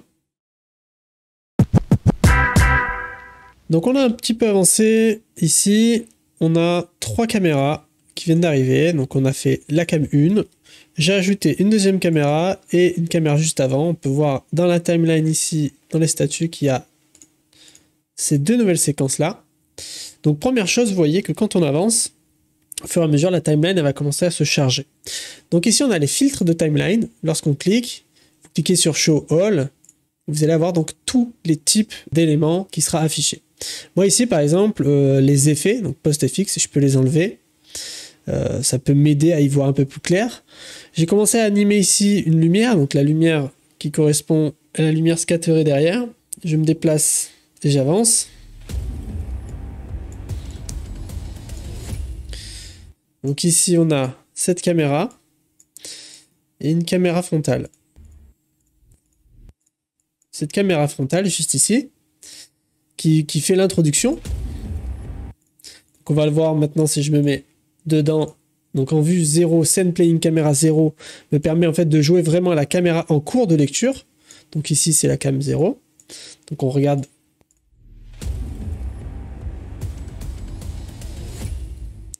Donc là ce qu'on va faire ensemble c'est cette dernière caméra. Là ce que l'on a donc c'est celle-ci. Donc il y a des mouvements de lumière qui sont en cours. Ce mouvement de caméra qui vient d'arriver pour introduire un petit peu le buste. Et ensuite on va voir l'intégralité. Donc le dernier mouvement qui permet de voir toute la statue. Donc là, elle n'est pas encore faite, cette caméra. Vous voyez que du coup, il y a plusieurs images clés donc, qui ont été créées pour contrôler ici la lumière. Donc le but, c'est de désactiver au fur et à mesure les valeurs qui ne vous intéressent pas pour pouvoir vraiment vous concentrer par valeur, par paramètre. Sinon, si vous activez tout, ça va être un petit peu difficile de commencer à sélectionner, vous déplacer. C'est pour ça que ce que je vous propose, c'est qu'au fur et à mesure que vous avancez, vous renommez les nodes. Sinon, vous allez avoir plein de fois la même node avec le même nom. Donc pour ça, hein, vous allez ici. Moi, à un moment donné, j'ai fait juste tourner. Donc si on veut, on peut continuer à faire tourner cette light control. En faisant comme ça, voilà, tout simplement. Comme ça, ça va permettre de faire briller un petit peu le volume. Donc le but, c'est de revenir à 0. Donc quand j'arrive à la fin, donc à 6, hop, je me mets une image clé. Je vais dans le Curve Editor. Donc le Light Control, c'est ça qui m'intéresse. Et donc là, c'était le Rotation Heading. Donc je peux vraiment activer que cette valeur. Et je vais reculer. Je peux me mettre en vue de caméra, vraiment pour comprendre un peu ce qui se passe. Et on va un petit peu faire tourner tout ça. Alors je pensais dans l'autre sens, voilà, comme ça on a le bleu qui arrive un petit peu balayer tout ça. Vous voyez que là maintenant avec Alt enfoncé, je peux dézoomer comme ça. Et je reste appuyé encore sur Alt pour reculer, comme ça je mets vraiment au départ de la composition. Donc là on va lisser un peu plus fort cette dernière image clé. Voilà. On voit ici sur l'ombre qu'on peut encore lisser histoire que ça soit moins rapide à l'arrivée. Ça dès le début ici on peut vraiment entamer du mouvement. Voilà pour ce premier mouvement de lumière, en tout cas vu ensemble. Et on va se faire ensemble la dernière caméra. Donc je peux l'activer, la chercher, la coller. Ce que je vais faire, c'est que je vais direct me placer en vue d'orbite, être un petit peu en contre-plongée. Ça peut être intéressant. Je vais dire à cette caméra option Set to Current View. Je me glisse ici dans la caméra 4. Hop. Donc dans l'ordre hiérarchique, 1, 2, 3, 4. Ici, j'ai accès à 4 caméras disponibles, donc c'est pratique. Je peux me mettre dedans facilement. Je peux désactiver un petit peu tout ça pour y voir un peu moins. Donc j'appuie sur CTRL pour être un peu plus précis. Si je glisse à la main, sinon j'ai Alt pour aller un peu plus loin, mais sinon CTRL, comme ça je peux aller vraiment plus précisément sur mes valeurs. La position, hop, et hop, je mets à 0. Et là je suis bien centré. Ce qui m'intéresserait, c'est de faire une rotation autour. Là, vous voyez, si j'essaie de faire une rotation, je suis pas bon du tout. On va voir un peu ce que ça donne là. Rotation heading, il le fait sur lui-même. Il n'y a pas d'axe. Donc on peut faire ça de deux façons différentes. Soit je dis à mon objet statue de se connecter à la cible de la caméra. Le problème de ça, c'est que ma caméra, quand je me mets dedans, elle va se décentrer parce qu'elle va regarder le point d'ancrage, l'axe de notre objet en question. Ce qui m'intéresse pas, c'est vraiment qu'il est figé, il est bloqué, on pourra pas faire grand chose. Donc j'enlève cette idée et je vais directement créer un objet nul. Donc là au moins on le fait ensemble. Donc je peux appeler ça cam3 axe. Là d'ailleurs je l'ai pas renommé, cam3. Donc là je connecte mon objet nul à ma caméra et mon objet nul doit aussi être connecté aux routes. Vous avez vu que la caméra était déjà connectée au route node. Il n'y a pas de nécessité à ce que ça le soit, du moment que le nul ici est connecté. Donc ça fait un... Voilà, on pourrait le ranger comme ça, si on veut. On a cet ordre-là, où on a le nul qui est connecté aux routes, et tout ce qui est associé à ce nul-là va être naturellement le circuit se connecter aussi aux routes. Donc notre axe maintenant, qui est naturellement placé au centre de la scène, je peux le placer un peu plus en hauteur comme ça. Mais ce qui m'intéresse maintenant, quand je vais dans ma caméra, c'est de pouvoir maintenant replacer un peu tout ça. Je vais redescendre comme ça, et on remonte le pitch. Donc le but, c'est de retrouver notre contre-plongée. Donc l'avantage d'avoir fait ça, c'est qu'ici, ma caméra, je peux avoir son axe maintenant et tourner ma caméra. Donc je vais sélectionner l'axe et je vais pouvoir faire une rotation heading et donc faire un petit tour comme ça. Donc je peux animer maintenant le rotation heading de l'objet nul qui contrôle l'axe de la caméra.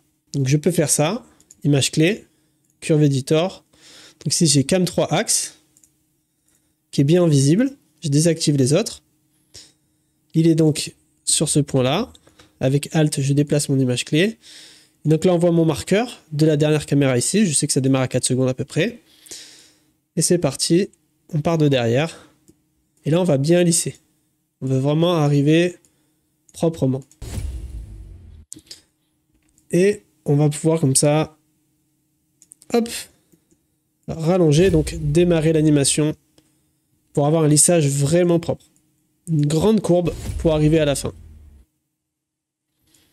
Et là donc, c'est pas tout. Il faudrait faire un petit zoom, un petit mouvement. Donc je peux faire ça directement avec ma caméra. Je vais dans le node graph, caméra. Et là je peux me déplacer. Donc on se met sur le 6. Je prends bien ma caméra 3. Position Z. On va ici. Et voilà pour l'animation. Donc j'ai ma cam 3. J'enlève l'axe. Comme ça, je n'ai accès qu'à ma valeur de cam position Z. Et ici, on va faire pareil. Hop. Donc ici, on va pousser la courbe.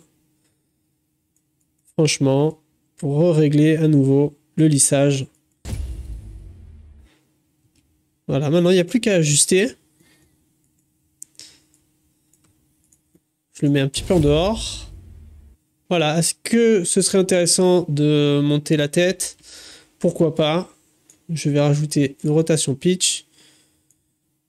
Et on va monter la tête. Voilà, rotation pitch, il est là. Je le décale un peu en dehors. Je réduis le lissage en entrée et on l'augmente en sortie. Donc là, vous voyez, je commence à être gêné avec les autres. Donc je désactive ce qui ne m'intéresse plus. Donc voilà pour le curve editor. Je vais bien sur ma vue 0, timeline. Et donc là, on a par-dessus la cam 3, maintenant qu'on n'a plus qu'à recouper pour placer sur le 0,4. Donc c'est parti. Je vais trim start. Et je peux trim end. Et je le recolle grâce au marqueur. Je reprends les poignets comme ça. Et j'ai le snap, hein, du moment que j'ai le P ici, le raccourci P, donc snap to time marker qui est activé. Je vais pouvoir me coller comme ça sur les marqueurs qu'on a fait au départ. Donc ici, on peut remarquer que la cam 2, dans la hiérarchie, est au-dessus de la cam 3. Voilà, ça se joue à ce niveau-là, c'est-à-dire si je me place en dessous ici, hop, la timeline va changer, la hiérarchie a changé. Voilà, il faut toujours faire attention à ça, hein, évidemment. Ça fonctionne comme ça, de gauche à droite et de bas en haut. Donc voilà pour nos mouvements de caméra, on pourrait même s'amuser à toucher les effets ici. Donc si je réactive les post FX que j'ai désactivés, hop, je vais retrouver la color correction, par exemple. Et je peux m'amuser comme ça à aller travailler ici les gammas. Pour commencer, par exemple, l'introduction, je peux contraster tout ça. Donc si j'arrive ici, hop, image clé, j'ai toujours l'autokey activé, donc ça me permet comme ça d'avancer facilement. Et le gamma, hop, je vais l'augmenter. Voilà, ça me permet vraiment de passer du noir.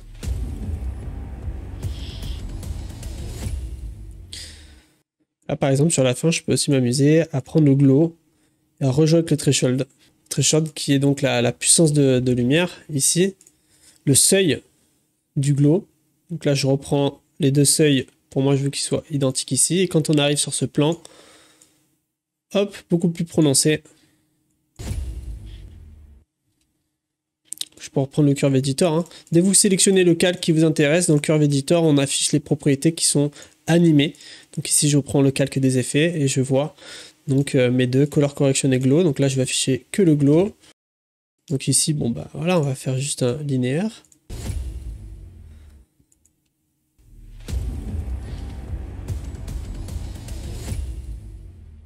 Voilà, on a fait le tour des éléments clés pour pouvoir vous permettre de maîtriser la timeline avec les animations et le curve editor. Vous avez maintenant la logique de ces systèmes. Voyons dans ce chapitre l'utilisation des lumières dans Notch. Donc, petit exercice rapide et sympa à mettre en place, ça va être des lumières pour contextualiser ici notre casque de Mandalorian. Donc on va passer d'une scène où il n'y a strictement rien, où c'est visuellement très basique, sans saveur, à une scène comme celle-ci, plus dramatique, Hollywood, à J.J. Abrams. Donc partons de là, on n'a rien. On a notre casque de Mandalorian et on va remercier Neisteric sur Sketchfab pour ce modèle. Un sol, une caméra et des petits effets à utiliser à la fin. Donc ici, nos lumières dans les nodes, on a la catégorie Lighting, et là-dedans, vous allez pouvoir retrouver toutes les nodes correspondant aux lumières d'un notch, et vous pouvez vous rendre compte qu'il y a un certain potentiel. Bien entendu, dans ce chapitre, nous allons certainement qu'effleurer le sujet. Donc, la base ici, c'est cette node, la node Light. Vous la glissez dans votre scène, comme toutes les nodes de ce type, ça va se placer au centre de l'environnement. On la recule un petit peu, et on va la connecter pour qu'elle prenne un petit peu vie. Tout le reste va se désactiver et on va pouvoir avoir ce premier petit rendu. Je dis petit rendu car on va pas pouvoir aller bien loin étant donné qu'on n'a pas paramétré notre scène dans cette fonction. Évidemment, si je vais ici dans les attributs de la node ici de lumière, on a juste avant les transformations, donc ici on peut le faire à la main, ou ici, et tous les attributs correspondant à cette lumière, notamment le spot ici. Donc pour voir le spot, n'oubliez pas d'activer le range indicator. On peut le voir ici, donc il est activé en tant que spot, on peut l'activer sinon en tant que lumière omniscient. Et voilà, vous pouvez donc aller un petit peu plus loin pour affiner ces paramètres. On peut faire beaucoup de choses, sauf qu'ici, par exemple, on n'a pas les ombres. Voilà, on ne peut pas les activer, c'est en gris.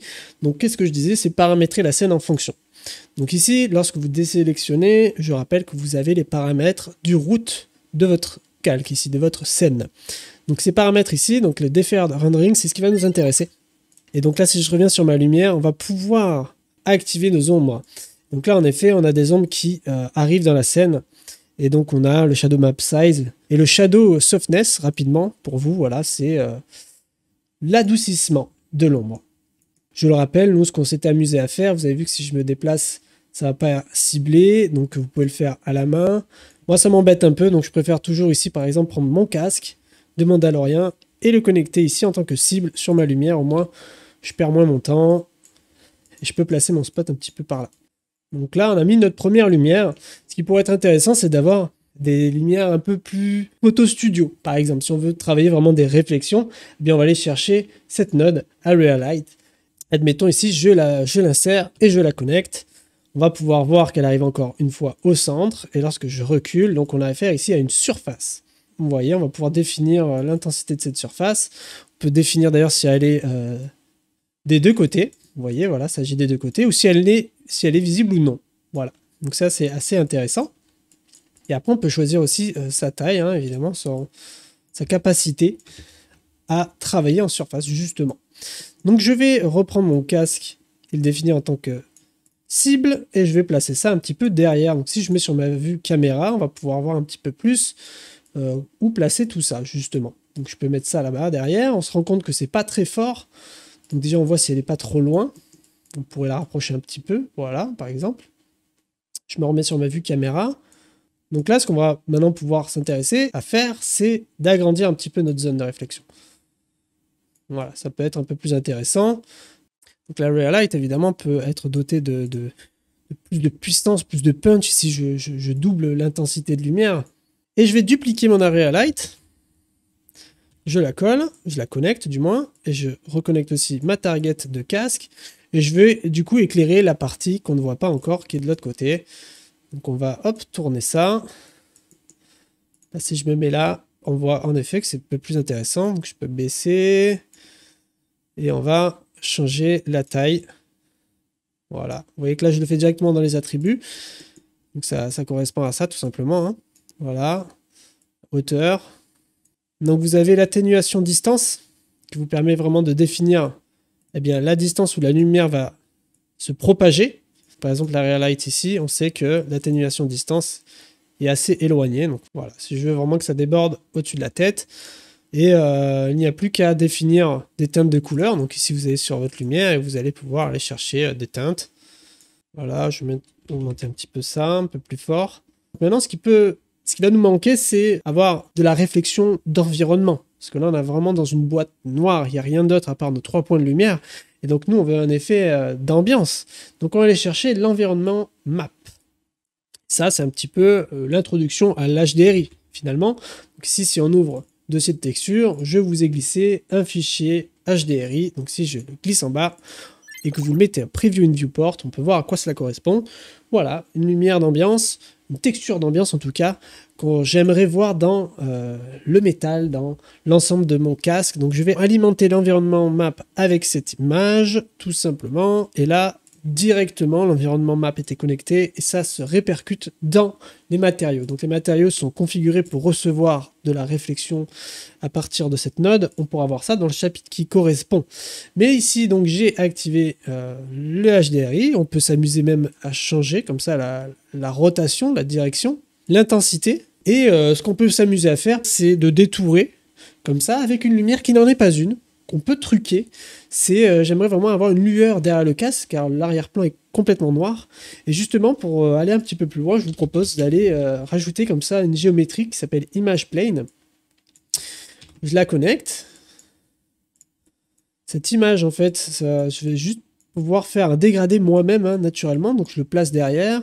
Je l'oriente plus ou moins vers la caméra. Donc la caméra, j'active tout grâce à ce petit bouton, la Show Bounding Box. Donc j'essaie de m'orienter plus ou moins devant. Voilà. Je vais mettre une taille, allez, je vais l'agrandir 10 fois. On place ça derrière. Et on va alimenter ça avec un dégradé, donc gradient, dans les générateurs. Hop, on va mettre ça dans la vidéo. Je me remets dans la caméra. Voilà, l'image plane, je vais la replacer. D'ailleurs, voilà, je vois qu'on va devoir l'agrandir. Voilà. Et ici, le dégradé, je ne vais pas faire un dégradé linéaire, mais un dégradé radial. Et je vais déplacer mon image vers le dessus pour avoir comme ça un point chaud sur le casque. Blend Amount, on peut le baisser comme ça. Et je vais lui donner aussi une petite couleur. Voilà, on peut s'amuser à retoucher la lumière ambiante. Et ce qu'on peut regarder pour terminer plus ou moins, c'est d'activer des effets. Donc ici, j'avais placé justement le contrôle comme ça, avec des color correction, color grading et un petit glow. Je peux ensuite réajuster l'intensité de mon dégradé là-haut. Une fois qu'on a quelque chose de ce genre-là, on peut aussi activer le Ray Tracing. Pour ça, on a des nodes comme le Path Tracer qui va nous permettre de pouvoir paramétrer le Ray Tracing. Donc le Ray Tracing va s'activer ici. Donc le Ray Tracing, je rappelle, ça permet d'activer les lumières plus réelles avec un calcul basé sur la réalité, avec vraiment le rebond de la lumière. Donc c'est plus gourmand, plus performant, ça va nécessiter un meilleur matériel aussi. Ça permet de pouvoir vraiment aborder le sujet. Donc ici, je connecte le Path Tracer. Et vous avez vu, quand on allume comme ça le Ray Tracing avec le Path Tracer, on peut aller un peu plus en finesse sur le calcul des rebonds, notamment. Et avec le Refinement, ici Ray Tracer Refinement, quand je l'active, on peut aussi définir le nombre d'étapes de calcul. Donc au plus ce nombre va être élevé, au plus il va affiner les calculs. Plus c'est grand, plus c'est long. Et c'est pour ça que je vais baisser ça, si ce n'est même le baisser à 100, et dire moi-même de faire des noisers, c'est-à-dire que le grain qui va rester, je le supprime avec un algorithme, que ce soit à partir de mon processeur ou de ma carte graphique. Donc ici le processeur est pas trop mal, je sais qu'il fera le travail d'une autre façon et assez bien. Lorsque je charge une image, il calcule les fameuses 100 étapes, ça sera suffisant pour notre travail ici. D'ailleurs ici j'ai de l'escalier, donc autant activer l'anti-aliasing, le High Dynamic Range aussi. Vous avez vu que lorsqu'on n'active pas ça, il y a des dégradés, des étapes pas très jolies. Donc autant l'activer et vous allez avoir plus de profondeur dans les dégradés. Voilà. Et l'anti-aliasing pour avoir plus de finesse. Donc évidemment, si vous commencez à tout activer comme ça va être un peu plus gourmand, mais va être aussi beaucoup plus fidèle. Donc avec ça, normalement, vous pouvez vous amuser à mettre en lumière des scènes de manière très rapide et très efficace.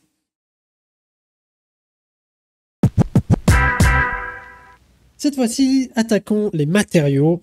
Comment travailler des matériaux dans Notch, les mettre en lumière et même animer sans des images clés avec les modifiers. Voilà, un petit atelier pour vraiment terminer le tour du logiciel.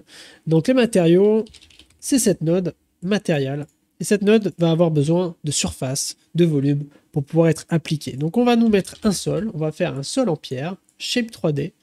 Je vais connecter cette shape et je vais définir que ce ne sera pas une sphère, mais une plane. Voici ma plane, elle fait 1 par 1, donc je vais l'augmenter par 20. Et si je me mets ici en wireframe, on voit donc qu'elle a été subdivisée 20 par 20 ici.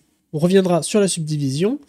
Voilà donc notre matériau et on va pouvoir maintenant la connecter ici. On voit le matériel. Donc le matériau, on avait vu au tout départ qu'on pouvait changer comme ça rapidement la couleur, si ce n'est que ça. Mais nous, cette fois-ci, on va aller un peu plus loin. On va utiliser des texture maps. Donc ici, je vous ai importé dans les ressources différentes couches. Donc si vous n'êtes pas du tout sensible, vous n'avez aucune connaissance sur les texture maps, évidemment, ça ne va pas beaucoup vous parler et je ne prendrai pas le temps dans ce chapitre de faire le tour de ces bases-là. Donc allez faire une petite découverte, si ce n'est pas le cas, autour des texture maps, en quoi consistent des normales, des spéculaires, des displacements, des roughs, toutes ces choses-là. Ici, nous, on va pouvoir les utiliser, les mettre en pratique et les faire fonctionner dans Notch. Donc, je peux essayer de faire un petit éclairage. Je vais faire un petit éclairage en 2 points.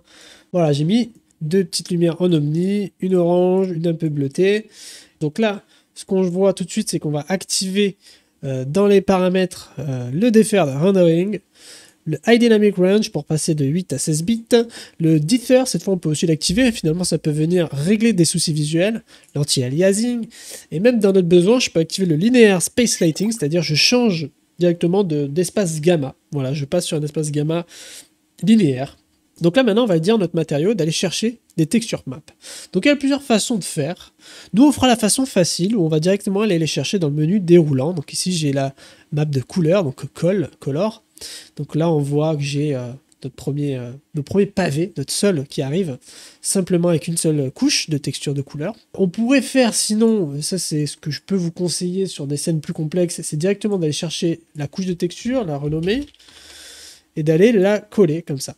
Ça vous permet en fait de pouvoir avoir la main ensuite sur toutes vos textures si vous avez besoin de les retravailler en temps réel. Tout est éclaté et vous avez la main dessus directement. Tandis que là, dans le menu déroulant, on n'a pas la main sur la texture. On va juste la connecter. Mais nous, on n'ira pas plus loin que de les connecter dans ce chapitre. Donc je peux aller chercher maintenant le normal, NRM. Vous voyez tout de suite que ça se prend en compte. C'est toujours plat, c'est ça le normal. Hein.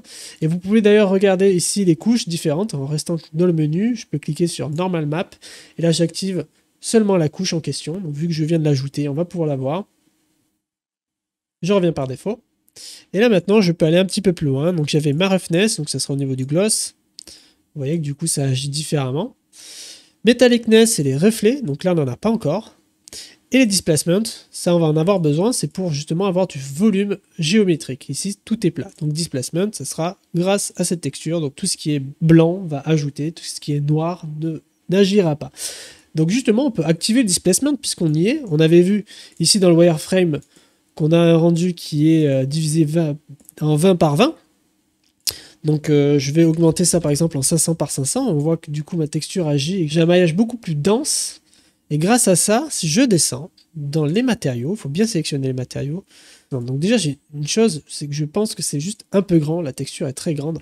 J'aimerais avoir un sol beaucoup plus petit. Je vais redéfinir la taille de l'UV, ici de la texture. Donc la texture UV, c'est-à-dire unwrapping, donc dépliage de texture. Donc tout ça, pareil, ça nécessite un minimum de connaissances dans cet environnement-là. Mais bon, UV scale, voilà, c'est l'échelle. Donc je vais juste monter en 5 par 5, au moins j'ai un sol qui est un peu plus dense, voilà, j'ai une résolution. Et ici, je vais donc aller sur la wireframe et activer les displacements. Donc quand je monte au-dessus des textures, j'ai accès aux displacements. Et vous voyez que quand je monte comme ça, eh ben, grâce à ma texture de displacement, je peux aller chercher de vraies briques. Voilà, ça va vraiment être en volume grâce à mon maillage. Et je vais d'ailleurs l'augmenter encore un peu plus. Donc je prends ma plane et je vais doubler. Je double, au moins j'ai une meilleure résolution. Ici, displacement, je vais le mettre un tout petit peu, comme si c'était des vraies pierres, et je vais enlever le wireframe. Donc là, voilà, on a la sensation d'avoir des pierres qui arrivent, on a du reflet qui est là, on a du bleu qui vient taper derrière. Ça devient intéressant. Qu'est-ce que je vais pouvoir faire maintenant? Je pense que je vais mettre un HDRI, pour avoir vraiment la sensation d'avoir de la ville autour, des lumières d'une ville, même des lumières de voiture. Donc je vais remettre l'environnement map, comme on avait pu le voir dans le chapitre précédent. Je connecte et je vais aller chercher ici ma texture. Donc ici, si on regarde en preview, mon HDRI de ville de nuit, et je vais pouvoir aller le sélectionner dans l'environnement map ici, envmap image et mon fichier HDR. Donc pour le moment, rien ne s'est passé. Que j'active ou je désactive cette node, il ne se passe rien, car il faut le dire au matériel. Donc je vais sur la node matériel, je vais dans les paramètres ici, settings, tout ça est activé, sauf l'environnement mapping. Donc par défaut, il est désactivé, et dès que je l'active, pouf, là, on va pouvoir parler. En effet, maintenant, je peux aller en haut, tout en haut de la node. Et là, je vais pouvoir travailler mes spéculaires, notamment ici, elles sont très élevées. Donc je vais utiliser CTRL 1 pour vraiment être doux. Ici, mon roughness, vous voyez qu'au plus je vais le monter, au plus ça va être diffus, parce que ça devient très net. Donc on a l'impression d'avoir vraiment de... C'est très mouillé, donc on aimerait que ça brille un petit peu, tout simplement. Donc je vais comme ça arrondir à 0,7. Donc là, on commence à avoir un sol qui m'intéresse. Et ce qui est super intéressant, justement, encore une fois, c'est l'environnement map ici. Ben, vous voyez, il peut nous amener un rendu intéressant si on joue avec. Donc je vais ajouter une caméra pour me bloquer un petit peu. Donc ici, j'ai cette caméra. Donc je vais trouver d'abord un angle de vue.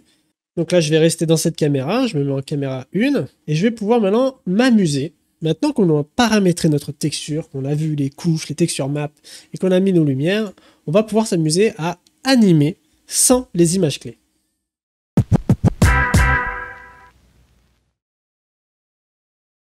Regardons de plus près maintenant les modifiers. C'est vraiment incroyable ce qu'on peut faire avec ça. On est donc ici dans la catégorie modifier et tout ce qui est jaune ici, qui sera aussi très visible quand on le met dans notre graphe, va nous permettre en fait de pouvoir récupérer des informations, les extraire ou jouer avec, les faire calculer, les faire évoluer, mais tout cela sans aucune image clé. On va commencer avec un modifier qui est assez simple à comprendre, c'est le Continuous Modifier. Ce qui m'intéresserait par exemple moi, c'est de pouvoir avoir ce mouvement-là en continu. Donc vous m'avez compris, je vais simplement toucher à cette rotation heading et connecter le modifier à cette valeur. Donc voici à quoi ressemble le modifier. Ici, il n'y a pas grand-chose, hein, justement. Ici, on est à 0, donc actuellement 0. Voilà, vous voyez d'ailleurs, il est connecté en jaune, on voit qu'il y a un modifier qui ajuste sur cette valeur. Ici, donc, on a une vitesse à 1 avec un scale à 1, c'est-à-dire, en gros, il ne se passe rien. Si on commence à augmenter, par exemple, à 5, ça y est, ça commence à bouger. Donc, je peux doubler cette vitesse une fois qu'on a monté notre valeur. Donc là, vraiment, on est une opération additive. Donc, ça ajoute à chaque fois. Ça, c'est notre valeur rotation heading qui monte. Donc là, ça fait déjà 180 degrés. Et ça continue, ça continue, ça continue. Et ça éternellement, du moment qu'on a de l'image ici. Ça dure 30 secondes. Donc voilà comment faire une animation avec une seule node et 2-3 paramètres. Et on va pouvoir continuer. Avec une seconde node, c'est le Matte Modifier. C'est vraiment, vous pouvez vous dire, c'est le wiggle dans After Effects. Donc le Matte Modifier, vous voyez, quand il arrive, ça ressemble à ça. Là, il est connecté à rien du tout. On a donc différents paramètres. Ici, ça se lit de haut en bas, évidemment. La valeur actuelle, donc rien n'est connecté. Et ici, on est en sign et on a plusieurs choses. Nous, on a des choses qui vont nous intéresser. Donc, on a du bruit, ici, le noise. Donc, c'est ça qui peut faire penser au wiggle. Perlin, donc un autre type de bruit. Et ici, on a l'interpolated noise, qui est un noise très adouci. On va pouvoir changer comme ça son échelle, par exemple. Je veux jouer avec l'intensité de cette lumière. Donc, ici, le brightness. Et donc, je vais aller connecter. Hop. Et on le voit ici, ça y est, il est en train de bouger, il est en train d'évoluer. Donc là, on voit en fait le brightness, là-haut, la valeur. Et on peut le voir ici, là-dedans, qui bouge. Donc à moi maintenant de changer le scale. Donc on sait que ça allait de 0 à 3. Donc là, on va voir ce qui se passe ici. On voit que ça va vite, ou du moins pas assez vite. Donc je vais doubler ça. Hop là, c'est en train d'être beaucoup plus fort. Donc à moi maintenant d'ajuster tout ça. Voilà. Là, on aurait peut-être la sensation d'une façade, d'un magasin, avec un néon qui évolue, qui bouge. Donc, on peut continuer. Donc ici, moi, j'aimerais bien avoir un petit mouvement de caméra. Ben, je vais reprendre le Matte Modifier. Et on va être un peu plus subtil. Donc, le caméra, j'aimerais bouger quoi? J'aimerais peut-être bouger ça, voilà, la profondeur. Donc, je vais chercher position Z. Donc là, c'est beaucoup trop puissant. Je vais aussi me mettre en Interpolated Noise. Voilà, c'est très adouci, voilà, c'est un bruit très adouci, donc je vais baisser maintenant l'intensité. Là, ça va beaucoup trop loin, donc je vais 0,01, vous voyez que là, ça bouge tout doucement. Voilà, on a un léger mouvement. Là, ça, c'est la position.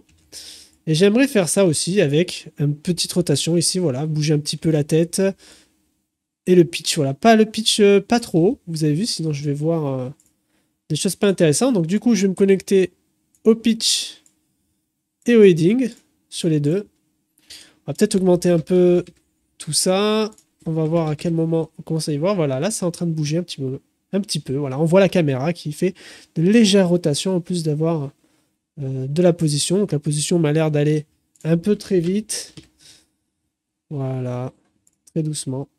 Donc voilà. Et ensuite, vous pouvez compléter. Donc ici, je les ai désactivés. Mais là, par exemple, je peux affiner le rendu avec un peu plus de flou pour ne pas avoir ce côté escalier. Donc, j'adoucis. Donc, qui dit adoucir, il faut remonter la netteté. Donc, j'envoie un petit effet sharpen pour la netteté. Il y a un petit postfix de depth of field pour la profondeur de champ. Voilà, donc ça se connecte avec la caméra. La caméra, ensuite, vous pouvez définir le focus plane distance, focal range. Voilà, ensuite, une petite teinte pour unifier l'ensemble. Color correction, donc ici, c'est pour créer un vignettage. Donc d'abord, je fais une node pour assombrir. Ensuite, je définis avec un dégradé où j'assombris, donc ici le bas de l'écran. Et je rehausse ensuite le ton avec une Node Color Correction. Et ensuite un petit glow pour aller un petit peu créer plus de vibrance sur les hautes lumières. Et voilà, vous avez donc des post-FX qui viennent un petit peu vous aider à terminer, on va dire, le plan. Donc voilà, là on a la sensation de regarder le sol dans une ville éclairée, avec une route en face de nous. On peut s'imaginer beaucoup de choses. Il n'y a plus qu'à créer peut-être une ambiance sonore, mais tout ça nous a permis justement de voir des nodes très intéressantes, en tout cas dans ce chapitre ici, les modifiers. Et je vous laisse vraiment découvrir qu'il y a de quoi faire avec tout ce que vous pouvez trouver dans ce type de node-là. Exporter dans Notch, c'est assez rapide et facile à faire et à comprendre, surtout si vous avez déjà fait ça dans d'autres logiciels. Donc, tout simplement, dans File, on peut retrouver 2-3 boutons qui vont vous être essentiels. Le premier, export vidéo, lorsqu'on clique, vous permet d'afficher très rapidement les paramètres d'export. Le calque dans lequel vous êtes actuellement, c'est ce qui va être exporté avec ce raccourci. Export vidéo, donc on va regarder très rapidement. Vous pouvez créer un preset de tous les paramètres que vous allez faire. Une fois que vous avez bougé tout ce que vous voulez, vous créez en haut et vous aurez votre preset pour ne plus le refaire systématiquement. Vous pouvez donc choisir ici le codec, si c'est une séquence d'images, un GIF, un H264 qui est plus universel. De boucler, si votre calque fait par exemple ici 30 secondes mais que vous voulez passer à 1 minute, eh ben, Hello Looping va vous permettre de boucler autant de fois ce calque pour arriver à la durée déterminée. Render Alpha Channel, tout simplement si vous voulez activer les transparences, donc adapter ce paramètre en fonction du codec que vous allez utiliser, qu'il soit bien pris en compte. La résolution, donc ici par défaut. Les images par seconde, moi par exemple ça m'intéresserait de descendre à 25. Et l'upscaling ici qui est vraiment utile selon moi, car ça permet par exemple ici de doubler comme ça rapidement, de passer en 4K. Une résolution HD, si vous le faites vous-même nativement, donc si je passe ici en 4K, alors ça va être beaucoup plus lourd, beaucoup plus long à calculer, mais l'avantage de pouvoir l'upscaler comme ça, rapidement avec un algorithme, c'est pour avoir un entre-deux, en fonction de vos besoins. Évidemment, l'avantage de ça, c'est pas d'aller chercher le piqué d'image parfait, parce que sinon ça il faut surtout pas le faire. Pour avoir fait la différence, c'est honnêtement très intéressant d'utiliser l'upscaling. En fonction de vos besoins, ça peut vraiment vous débloquer. Motion blur, vous pouvez le mettre manuellement, donc si vous voulez en mettre un léger mais qui supporte de manière dynamique vos mouvements, je vous conseille de doubler tout simplement les images par seconde que vous allez mettre. Donc ici, si c'est 25, je mettrai 50 avec 10%. Voilà, c'est un motion blur minimal mais qui est présent et agréable visuellement. Et le rendering passes ici, évidemment, je vous conseille d'utiliser les paramètres que vous aurez définis vous-même dans l'espace nodal, mais sinon, vous pouvez vous-même rebooster tout ça. Voilà, si c'est... on peut passer à 4000 si vous voulez un super rendu de ray tracing. Bref, c'est vous qui voyez. Et une fois qu'on a ça, vous pouvez exporter, définissez la zone d'export et ça part. Évidemment, il y a beaucoup plus intéressant, vous pouvez aller un peu plus loin avec Add to Render Queue. Donc ça va ajouter le calque ici ouvert. Ou alors vous ouvrez cette fenêtre, Render Queue, ça va arriver là. Et dans la timeline, en fonction du calque en question, vous pouvez le glisser, déposer dans la Render Queue. Donc on va voir maintenant mon calque apparaître ici. Et pour le paramétrer, à nouveau, je double-clique sur le nom et je vois à nouveau apparaître les paramètres d'export vidéo. On a donc la possibilité à la fois de pouvoir exporter une image très rapidement, donc File, Render Still, donc vous pouvez directement retenir le raccourci qui est Shift F8. Donc Shift F8, voilà, on a une fenêtre beaucoup plus simple à prendre en main. On retrouve ici le Refinement et vous définissez votre zone. Ok, c'est parti. Et donc voilà, après une image exportée. Donc ça, c'est vraiment bien de l'avoir sous la main, le Shift F8. Vous pouvez envoyer directement l'image qui vous intéresse. Et donc par exemple ici, si je veux aller travailler un peu plus mes détails, je peux zoomer dans les détails comme ça. Ici, par exemple, le flou là-haut, donc la profondeur de champ. Je vais augmenter la résolution, ici, voilà. J'augmente par 2, finalement, la résolution.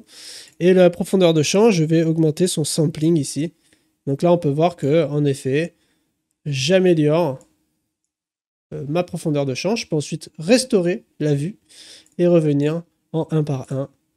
Et voilà, donc c'est l'avantage aussi de pouvoir, avant le rendu, affiner comme ça ses effets, ses besoins. Et ensuite, tout le reste, évidemment, ça va être la possibilité de compiler en fichier exécutable. Donc compile standalone, donc vous envoyez juste dans un dossier. Alors, créez bien un dossier, parce que ça va vous créer plein de fichiers tout autour, hein, pas juste un fichier exe. Et ici, par exemple, j'ai mon fichier océan.exe. Vous avez vu, il a créé plein de fichiers DLL autour. Et voilà, là, ça s'ouvre vraiment comme un exécutable, comme un petit jeu vidéo. On choisit sa résolution, son écran, et c'est parti, je run.